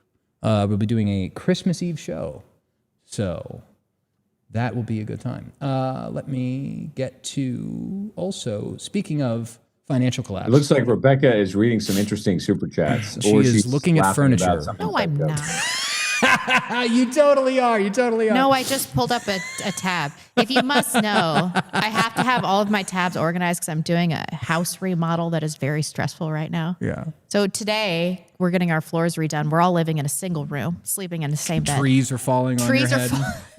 God, I was like, is the show even going to happen? So I'm organizing my tabs so that I can read super chats. Okay, That's not there we furniture. It's wallpaper, by the way. It's wallpaper. Ooh, that's very traditional. Very trad. Very Having some trad. wallpaper. Speaking of trad, is gold and silver. It never goes out of style.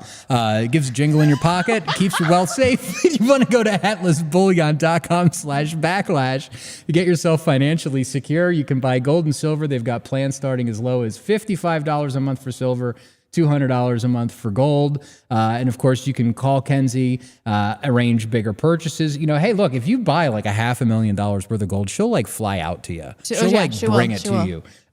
So Dave's wife the other day, can I tell this story? I don't know. I don't know where you're going with this. Dave's wife the other day was like, can I talk to you? And she's like, I think that you should do some of the ad reads because people hate Dave. And so I think they're not buying stuff because Dave's doing the ad reads. I'm like, people must know that the money is split amongst us, right? And she's like, I don't know, but I think you should take over some of the ad reads. Well, here, why don't you do this one? You can talk about Talos. I don't have the script. Make it up. That's what I do. Idaho, seriously? You read the same thing. Well, I read it for like a couple of months and then you memorize it. Idaho Tallow has. I don't accept the premise of that statement. I disagree. Because I do read the comments not as faithfully as you do, Rebecca. But no, Dave's gaining momentum. Every show that we do, he is. I'm also gaining momentum on X, by the way. I don't know if you've seen, but this week I had a couple of bangers. Derek Evans came out and said the federal government has lost 271,000 workers since President Trump took office. I said, I heard it was 6 million. You can't help yourself. I can't help myself. Look at this. 291,000 views, 20,000 likes. You will get a check for $20 for that one. I am absolutely going to take Elon Musk's money for that tweet. You know, and it's very funny too, like watching all of like the people that just got red pilled in like the last 6 months going, I see what you did there. And I'm like, all right, log off, Goyim. Log off. Dave is also very adept at transitioning into an ad read. I know. I'm like, how am I going to take over? Dave's natural chewiness makes his transition to ad reads so seamless. Like I can't hold a candle to you with your greasy hair and your fingers. So, but you see, Melissa, if you're watching this, objection overruled. Well, also, I don't want to do it. If you do have greasy skin, you know what it really takes is a nice bar of soap from idahotallow.com. That will get rid of your greasy skin. It'll help if you have other conditions that I'm legally not allowed to talk about because of the FDA and they suck, but they've got soaps, balms, and lip balm, and candles now. Soy-free, all-natural candles that smell excellent. They smell delicious, but you shouldn't eat them. Don't eat the candles. Don't eat the soap. If we have to tell our audience not to eat soap and candles, then maybe she's right that they aren't buying just because you're doing the ad reads. It's like butter, man. It just flows from the tongue. Dave. You were born to read ads. What can I say? I know. It's my birthright. I was promised 6 million ads. Dude, did you hear, by the way, Nick Fuentes, I think somebody just reached out to him to give him a sponsorship, his first sponsorship, and it's a gold company. Oh, really? They're going to pay him $1 million. He's just getting his first sponsorship now? Yeah. How is that even possible? Bro, he is a powerhouse. Good for him. Unbelievable. And I was just like, take the money. Yeah, absolutely. Take the money, sell gold, do it. Join us, Nick. Join those of us who have to rely on sponsors. It's not as bad as you think. No, it's great. Okay, Queensboro Bridge Enjoyer sent $10. One day, blondes increase the cleavage advocacy will be viewed in the same as William Jennings Bryan's Cross of Gold speech in altering United States history. Cleavage to the nipple now, cleavage to the nipple tomorrow, cleavage to the nipple forever. Yeah, totally. I'm not sure. I don't think that's a simple alert. I think that was a viable comment. I do so. I think so. I think you're right. You Absolutely. know, men that like breasts over ass have fewer misogynistic tendencies. Really? No. Where do you come up with this stuff, man? I was wrong. It's men that like asses over breasts. What? Yeah. You like unironically just like sit on PubMed and read random shit all the time. I do. That's crazy. I really Wait, do. men who what is it? Men who prefer the Ass derriere men to have fewer misogynistic tendencies. Hold on.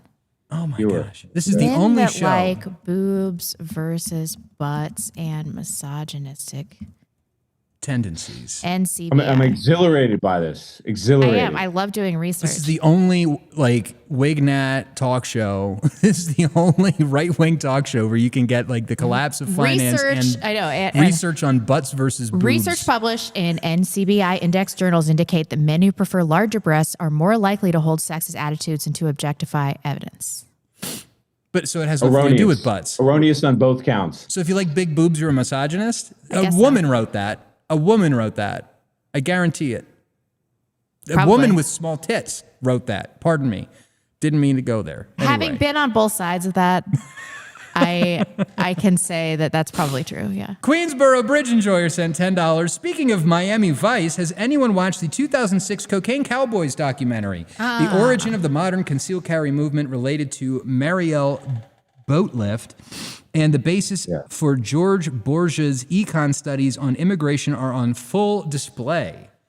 Yeah. I am lost. Cameron's seen it. Cameron seems I'm familiar with it. I haven't seen it, but I know of the documentary. Yeah, it's from what I gather, it's a good one.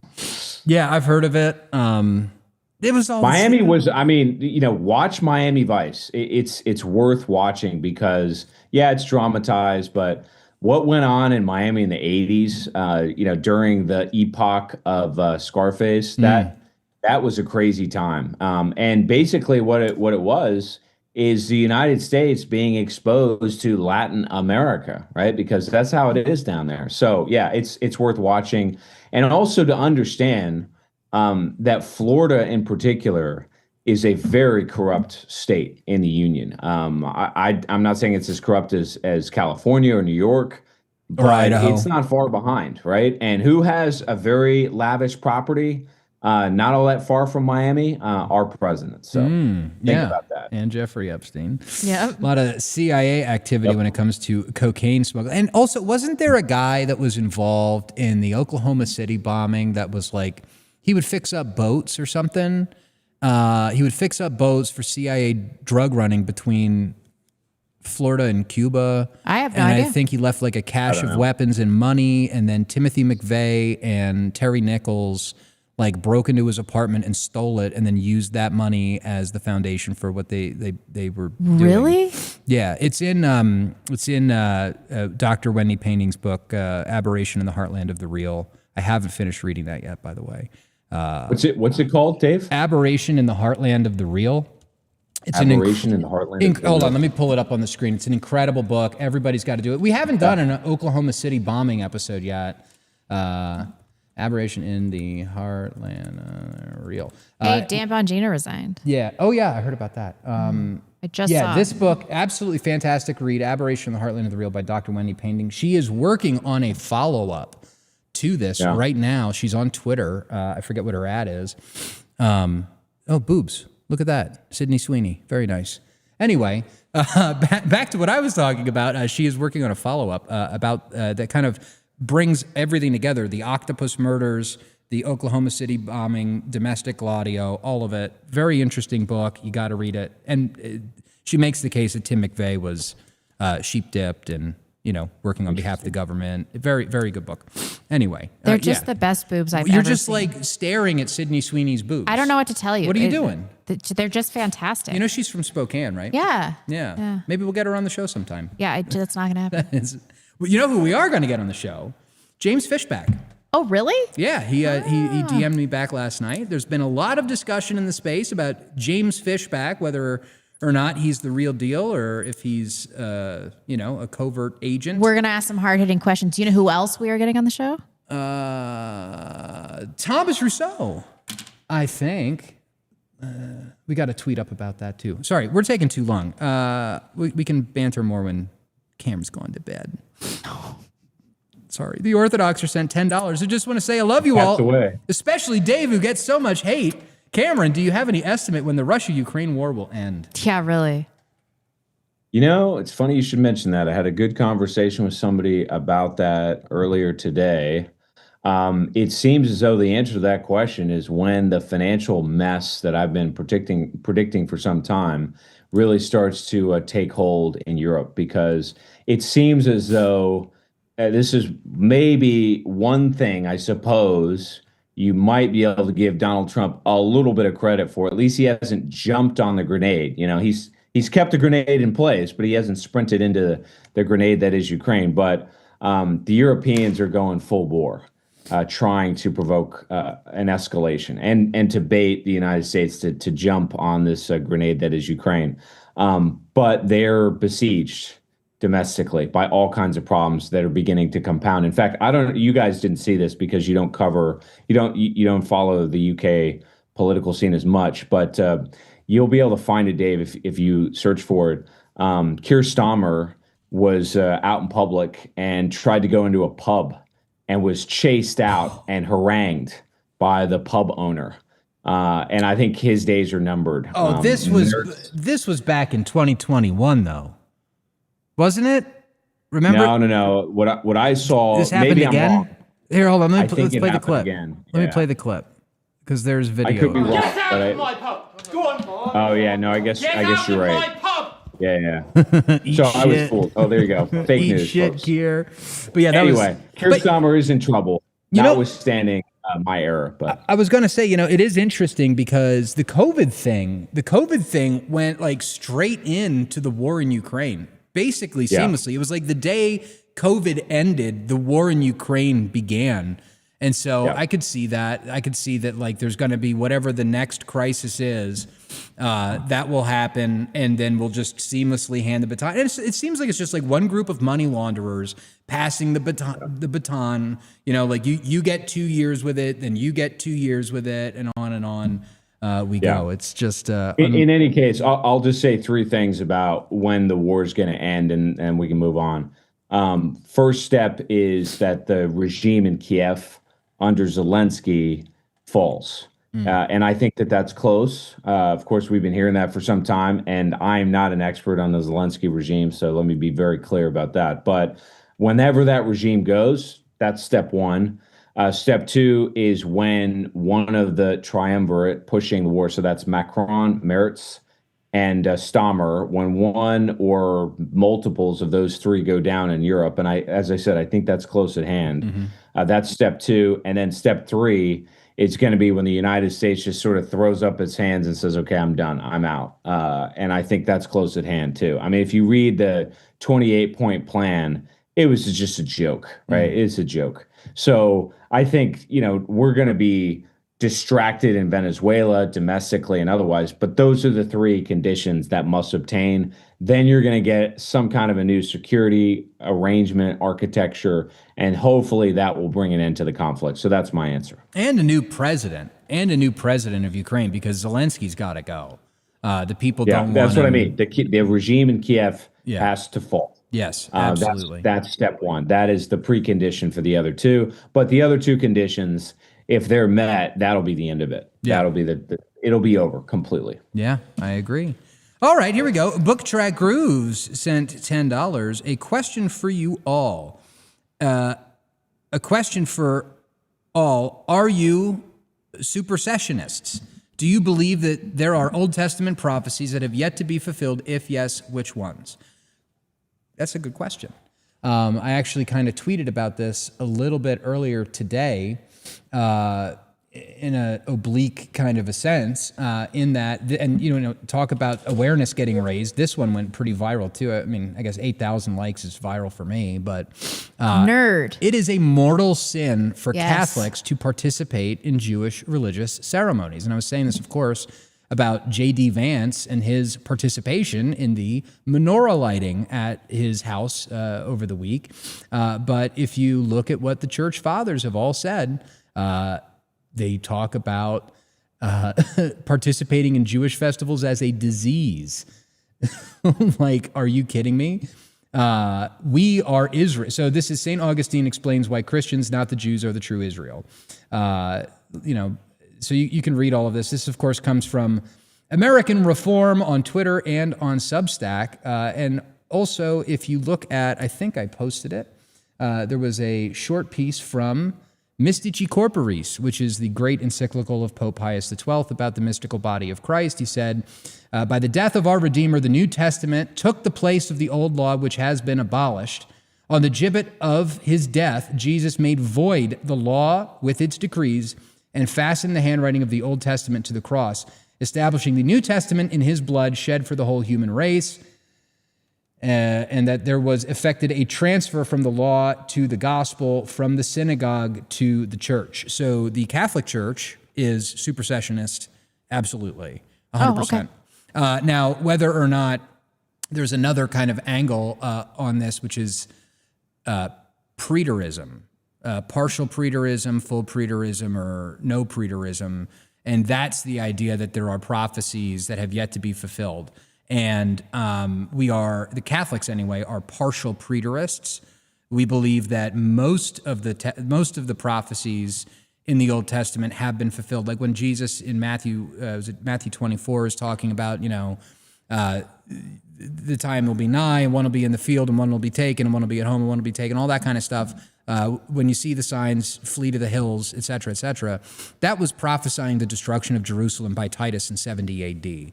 So that's already happened. There's like some stuff which hasn't happened yet, and that would be the very esoteric, weird stuff in Apocalypse or Revelation, like the opening of the seven seals and the four horsemen of the apocalypse, like all of this weird symbolic stuff that no one knows.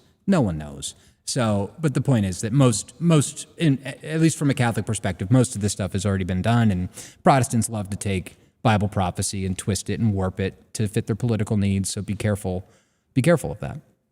Mm-hmm. Anyone want to add? Sure don't. Okay. Sure don't. Okay, great. Tomahawk sent $10. Shout out to Idaho Tallow. Placed an order with them last week, and for the first time ever, my bank sent me a warning of potential fraudulent activity with my card. LOL, you guys must be doing something right. Well, that's not good. We'll need to make sure that that is all well and fine. But yeah, everybody, I talked with them earlier today. If you ordered something for Christmas, I believe all of the time-sensitive Christmas orders have gone out and should reach their destinations for the big day. But obviously, if you're trying to order Christmas presents at this point, you're too late. You're too late. Tyler Hagginson sent $10. Thanks, buddy. That's awesome. Thanks. We appreciate it. Book Track Roof sent another $10. Did you watch Steven Crowder's interview with Nick? How would you explain identity politics? David and Cameron really need to show this in a theological way for Bible readers. Cameron? I didn't watch it, did you? I watched it. Yeah. I watched it with Vince. I didn't see it. You're gonna have to address that one, Dave. I didn't see it. Well, I mean, how do you explain identity politics? I mean, all politics is identity politics, right? It's like you get gassed up and you identify as a Republican, and it's the Republicans versus the Democrats, and it's your identity versus theirs. All politics is identity politics. Mm-hmm. What we are advocating for is identity politics based on your heritage, on your race, on your religion. That's, I think, where the key distinction is, and your identity as an American. And that's, I guess, contested. But yeah, go ahead, Cameron. If you look at social surveys, there's a lot of data that's been done on this. I mentioned the Substack before. Arctotherium has done a lot of work in various ways, collating data that shows conclusively that different racial groups in the United States cluster around different values. I know, you're shocked. I was too. What is this thing called democracy, right? Individualism, limited government, constitutionalism, the principles, as Mr. Carlson calls them. George Frost Kennan, who I think was probably the best diplomat the United States has ever had, I think he said, you have to double check me, but I think he said that democracy, or I don't like that term either because it's such a vague term. Greek democracy was certainly different than the democracy we have today. The founding fathers in particular liked democracy. They wanted republicanism, but let's just say, voting for your leaders, a constraint by law on government, res public, right? For the public, that sort of thing. George Frost Kennan said that a democracy is a form of government that is unique to the peoples of the North Sea Basin. Now, I wouldn't particularly go that far. I would say that it is a European phenomenon. But what you hear from boomers, not just boomers, but a lot of your sort of good-intentioned libertarian types, let's be more charitable and call it that. They believe that democracy is a universal paradigm, right? It is not. There's no evidence of that at all. What there is evidence for is that democracy or limited government, res public, as I said, is an epigenetic phenomenon that resides in polises dominated by white European peoples. Okay, that means that you cannot have a society rooted in those principles that isn't demographically dominated by European peoples. And what do you know? As the United States has lost its national identity rooted in that demography, our principles, our sense of democracy has also eroded. And we increasingly look a lot less like our European white forebears and a lot more like our non-white demographic replacement. That is identity politics. The idea that ultimately the government and the political structure reflects the population, not the other way around. That is what we're advocating on this program. It does not mean tribalism per se. It means that political structures and so forth reflect the dominant demographic, which means you have to have a dominant demographic. We don't have that anymore. And that's why the democratic system has broken down. And in order to resuscitate it or to revitalize the republic, you have to restore that demographic balance, period. And the evidence for that, as I said, is overwhelming. It's practically categorical. I was going to say, for those of you that want to have an ideology that's at least up to date in 2015, if you want to update your firmware, you can go read Hans Hermann Hoppe's book, Democracy, the God That Failed. And you can get some sense of what, Cameron is talking about here. I mean, it was published in 2001, and it does astound me that there's a lot of people out there that have not yet read that book or that are oblivious to its contents. But yeah, update your firmware, do some good reading. Let's see. Ziek High 1L sent $10. I love you guys, but recently turned my GF, soon fiance, to you guys. Can't watch tonight, so I hope I'm not repeating anything you've addressed earlier. The Bondi Beach is a psyop of many layers. True event. There was a lot of crazy stuff. He sent a second super chat for $10 saying a tragedy, or a true event tragedy, but Ostrovsky works for Israel as a propagandist, and the immediate leak of the AI photo of him getting the crisis actor makeup was a clear psyop to discredit anyone pointing out his links. Yeah, it's interesting. What's his name? Buckley Carlson, Tucker's brother, has been on Twitter going nuts on the Bondi Beach shooting. Really? I follow him, but I'd never really seen any of his stuff before. And he came out and was talking about this. And also, I'm pretty sure that the head of the Australian version of APAC was killed in that attack. What? Yeah. So it was very targeted, very, very targeted attack. I think there was even, at one point, the gunman was waving at the Australians, get out of the way, was shooting at the menorah people. Okay. The menorah.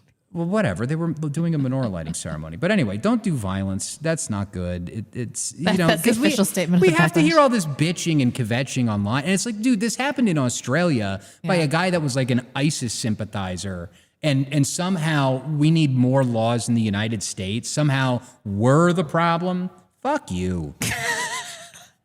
Hussar sent $10. Merry Christmas. Merry Christmas. Thank you.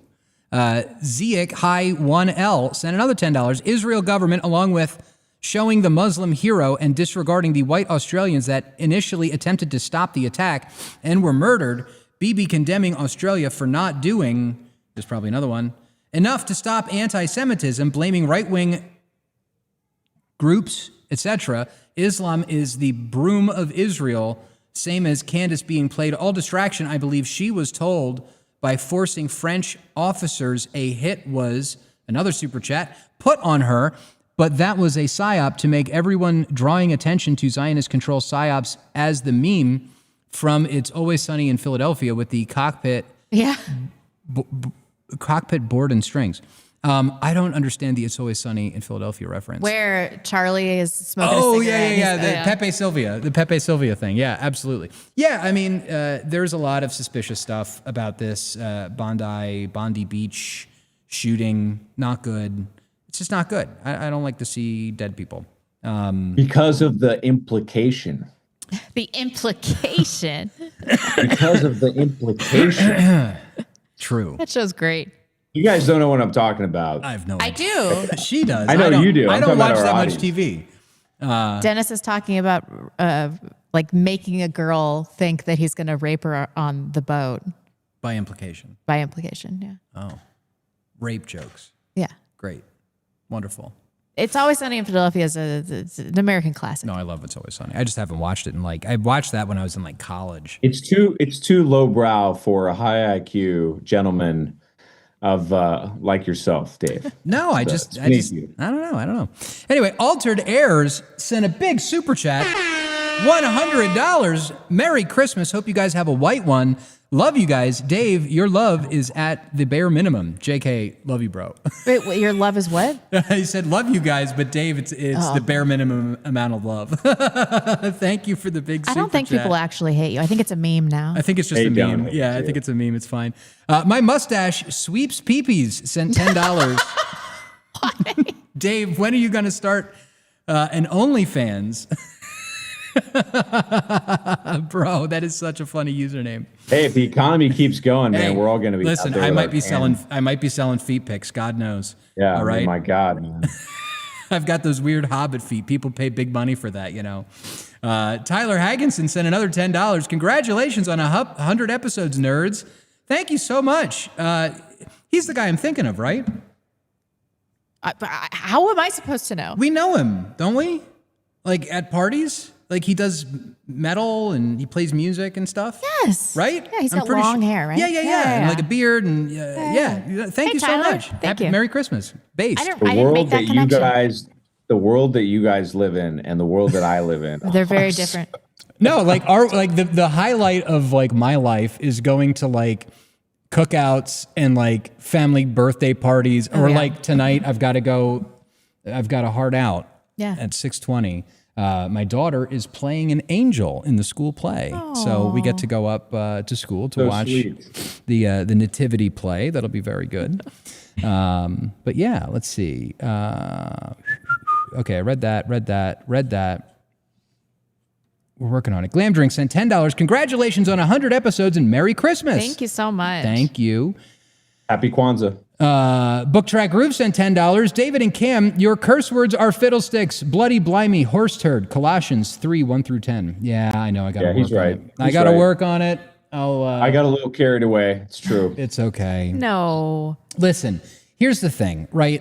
Most kids that are on the internet are exposed not only to bad words, but also copious amounts of pornography. Yeah. So, at least in my mind, doing this show, I'm assuming that I am not exposing or scandalizing somebody with something they've never heard before. If I were at lunch with a nice lady from church, I would watch my language more. So I guess I just need to pretend like that. But at the same time, it's just come on. We live in a filthy sewer of a society. Sometimes I need it for emphasis. I say the F-bomb. Or catharsis. It feels good. It's a a nice word to say. It's not a good word to say. Don't All right, say hustle, the F buddy. word. We both have hard outs. Sorry. Geez. All right. Get back to work. Big Mad Lad sent $10. Cameron was great on Millennial. Really enjoyed the interview. Yes, also, he was. Are we going to get Vinny Two Phones back for a show? We miss him. Yeah, Maybe, yeah. Maybe. I think he will at some point in the future. he's so busy right now. He's busy doing the family thing. That hand modeling career is really taking off, bro. I just did not expect that to really achieve escape velocity. But man, His OnlyFans is doing really well too. He just sits there and shines his head. Oh yeah, it's like ASMR. Yeah, he shaves it. He looks like Peter Weller from RoboCop. Doesn't he? Are you pulling it up? Oh yeah, I always absolutely. thought that. Just like him. Oh my Absolutely. Hold Looks on. like Peter No, I Weller gotta from pull it RoboCop. Hold on. You guys never noticed that? No, he looks just like him. This is amazing. Where did it? It's Peter Weller. Peter Weller, yeah. Doesn't matter. Weller, W-E. Yeah. Yeah, You never absolutely. noticed? Look at him. There's Vince. Dude. Bro. They're going to have to do a remake of RoboCop and cast Vince in this. I'm pretty sure in this that's role. actually Vince. Yeah, totally. I think that's him. Listen, I got a couple guys at Netflix I can call. It was made in 1984, so that totally checks out. He is old. He is unk. That's right. By the way, RoboCop, 1984, great film. Lots of that movie's great. I've never seen lots of substance You've in never that film. seen I've never seen RoboCop? RoboCop. I've Have you never seen seen Total Judge Recall? Dredd. I've seen Total Recall. Absolutely. The Fifth Element, right? I've seen that one. All right. Lots of unrelated movies. Is like the Tyrell Corporation from Blade Runner. There's a lot. There's a lot in RoboCop, Dave. You should You've watch seen Blade Runner, right? Oh yeah, and Blade Runner in 2049. Hans Zimmer. I like the 2049 one. It was okay. And Hans Zimmer's score is, of course, amazing. He's so good with the synthesizers. Robert sent $25. So SCOTUS banned all religious scenes from the White House lawn, yet they just put up a giant golden calf on display. Haha, JK. It was an enormous menorah that required a crane. How? When naming the show, did you guys expect this much of a disaster? 07. Yeah, totally. I did not. Our first episode was literally titled Hopium. Yeah, but it was Cameron and I. It was ironic, but it was also, We were telling you guys that you were being retarded. That's true. You and Vince, you guys wanted to believe. We wanted to and, believe. I want to believe. Yeah. I am Agent Mulder. She's Scully. And instead of UFOs, it's mass deportations. I want to believe. A great movie. I'm sure you've seen it, Dave. Have you ever seen the film Primary Colors? No. Oh, you need to watch that one. That's all about John Travolta plays Bill Clinton. Oh, okay. It's like Really? late 90s. You got to watch. Oh, Primary Colors, great film. Of course. But when you watch it, you are the guy that has TB, true believerism. You'll And see when you watch the tuberculosis. film. And tuberculosis. Well, actually, it's been good. I've been taking ivermectin, and I've been feeling better. Yeah, I mean, in 4 years, this is going to be Washington, D.C. This is going to it's in the cards, folks. No, I'm kidding. But yeah, it's crazy. It's absolutely crazy. The Jews banned creches. They banned nativity scenes. It was a Jewish guy that brought litigation to ban nativity scenes from public grounds.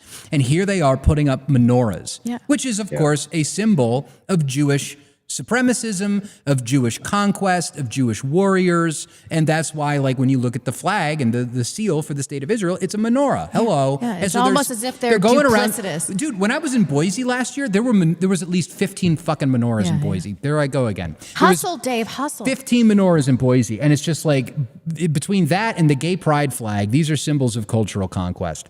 Kelly, Absolutely. 1488 sent $100. Merry Christmas, you filthy animals. We watched that this week Aw. with the girls, and it is a wholesome movie where everyone's white. I love Joe Pesci, too. Everyone's white. Dude, the scream, the spider scream. Yeah. Oh, it's so funny. Book Track Groove sent $10. David, be humble and seek the truth. Stick to the facts. Rebecca, did sample songs go through? Thoughts? Cam, cheers. Did you get a sample? Book Track know. Groove sent us a song. I don't always... It was too long. It's like 4 minutes long. We need like a 5-second Rebecca's rants, like a Just like that. I agree. like a jam jingle Yeah. or something, you know.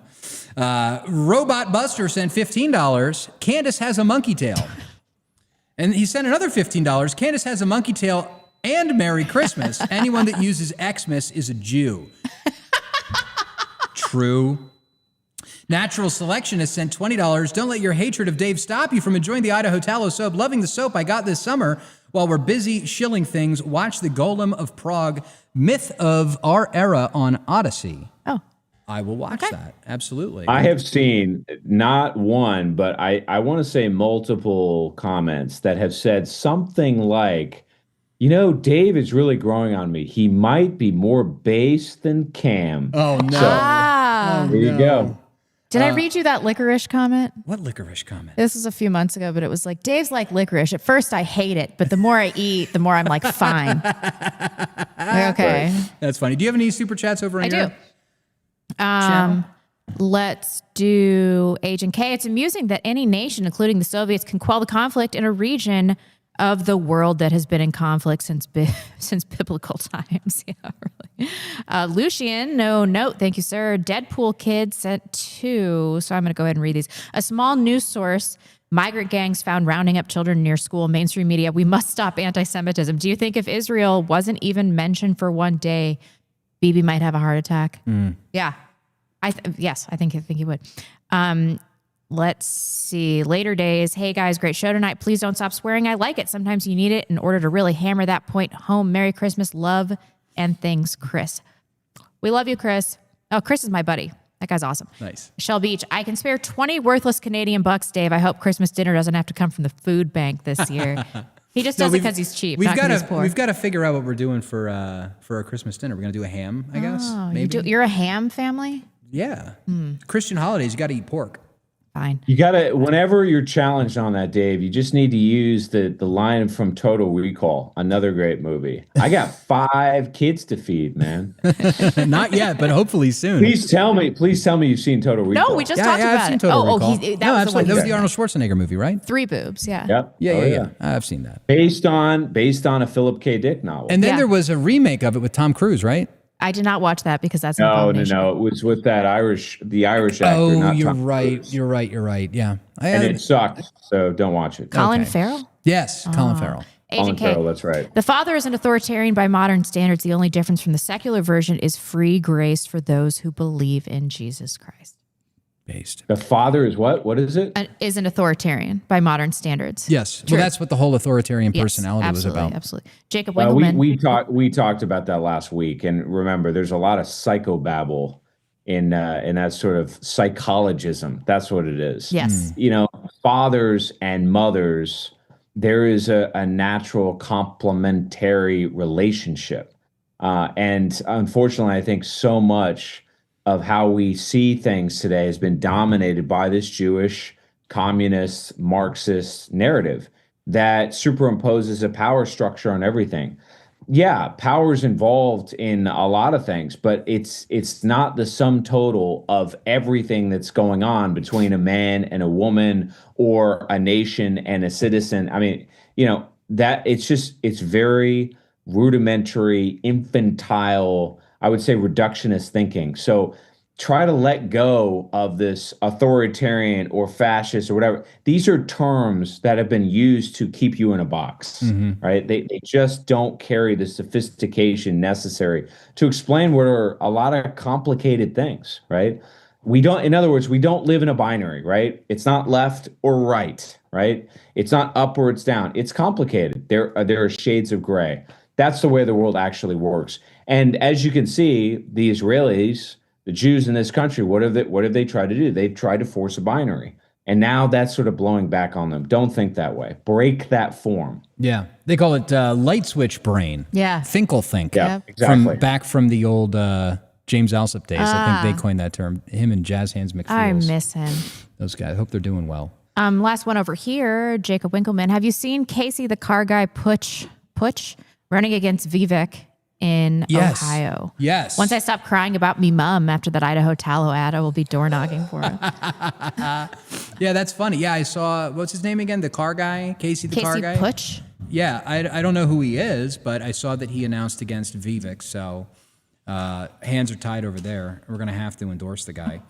Barefoot sent $10. We have half a cow. I was planning on prime rib or beef bourguignon. Ham? You uncultured swine. I love her so much. I think that was my wife. Oh, I got the most Idaho message. I think Beef it might have been from your wife. My wife has a great recipe for that, by the way. I can post it on Twitter if you want. I think your wife told me this, but she's like, "Oh, do you want to get a half cow? The guy will give you a discount if you pay in Bitcoin or silver." Yes. No. Well, and this is something I want to do. I'll do. I've been planning Dave After Dark. I've been planning the content. I've been getting ready. I've also Stop been rubbing sick. your hands. But yeah, there is something to like. We know a guy that sells cows, and you can literally pay him in silver or Bitcoin, and That's he'll give so you amazing. a discount. And it's like, we don't shop for beef at the store. All that stuff has chemicals in it that make the frogs gay. You don't want to eat that. You want to eat grass-fed, homebrew coffee. Yep. Coffee. What the fuck? Grass-fed coffee. I need to log off. But speaking of coffee, we do have to thank our sponsors, Above Time Coffee Roasters. They have small batch coffee. It's not grass-fed, but it is hand-roasted. It's great stuff. Buttery smooth. It's like an instinct. Buttery smooth. What the fuck? He just wakes up from a night terror. This is a grass-fed coffee. Oh my God. Go to AboveTimeCoffee.com and you can use promo code Backlash10 and you can save 10% off your order of coffee. I've been digging the Nordic Blonde Roast. It's been very good. We've got a big bag of that we got to crack into over there. And they've got all kinds of other stuff. But they are a pro-white coffee company. They're absolutely fantastic. And don't forget, we are doing a giveaway on our website, backlash.net/giveaway. If you haven't already gone there, signed up. We are giving away a bag of coffee, so please do that. We've also got to thank Antelope Hill Publishing.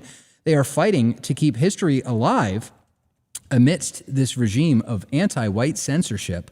And they are helping to equip new generations of dissidents with the information to fight the anti-white regime. Their very catalog includes newly updated and expanded third edition of Dr. Kevin MacDonald's Culture of Critique, the essential modern text on Jewish identity, Dr. Ricardo Duchesne's magnum opus, Greatness and Ruin, the definitive scholarly examination of European exceptionalism, as well as works by Kerry Bolton, Paul Kersey, and Josh Neal. Antelope Hill recently brought David Irving's book, The Nuremberg, The Last Battle, back into print, and have numerous translations of historical works from eras such as Fascist Italy, National Socialist Germany, and Civil War Spain, previously unavailable in English. There are also plenty of books on contemporary issues such as transgenderism and the opioid crisis and Christian nationalism, as well as history books, novels, and children's books. So whatever your interest is, you're bound to find books that you like at Antelope Hill, all professionally published with a sleek, modern cover art.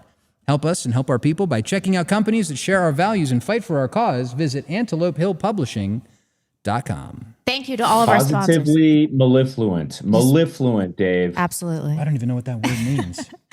A big Symphonic. thanks to all of our audience for joining us. We will be back. We're not taking any breaks. Nope, we're not taking any breaks. No breaks on this Father train. Maudsley. We're going to have a gingerbread show. Is that already? That's this Monday is Father Maudsley? I don't know. Is it? I got to check my calendar. It does. Yeah, it appears that way. So get ready by buying a copy of his brand new book, The Metaphysics of Love. It's 3 parts. It's very good. And I believe he goes in actually in part 2 and kind of does a lot of deconstruction on the Zohar, Talmudism, Judaism, and how it is in conflict with reality. Well, we're looking forward to it. We will see you on Monday. We are the Backlash. 3 words, Dave, before you go. Go watch RoboCop. I know, right? Goodbye, all. See ya.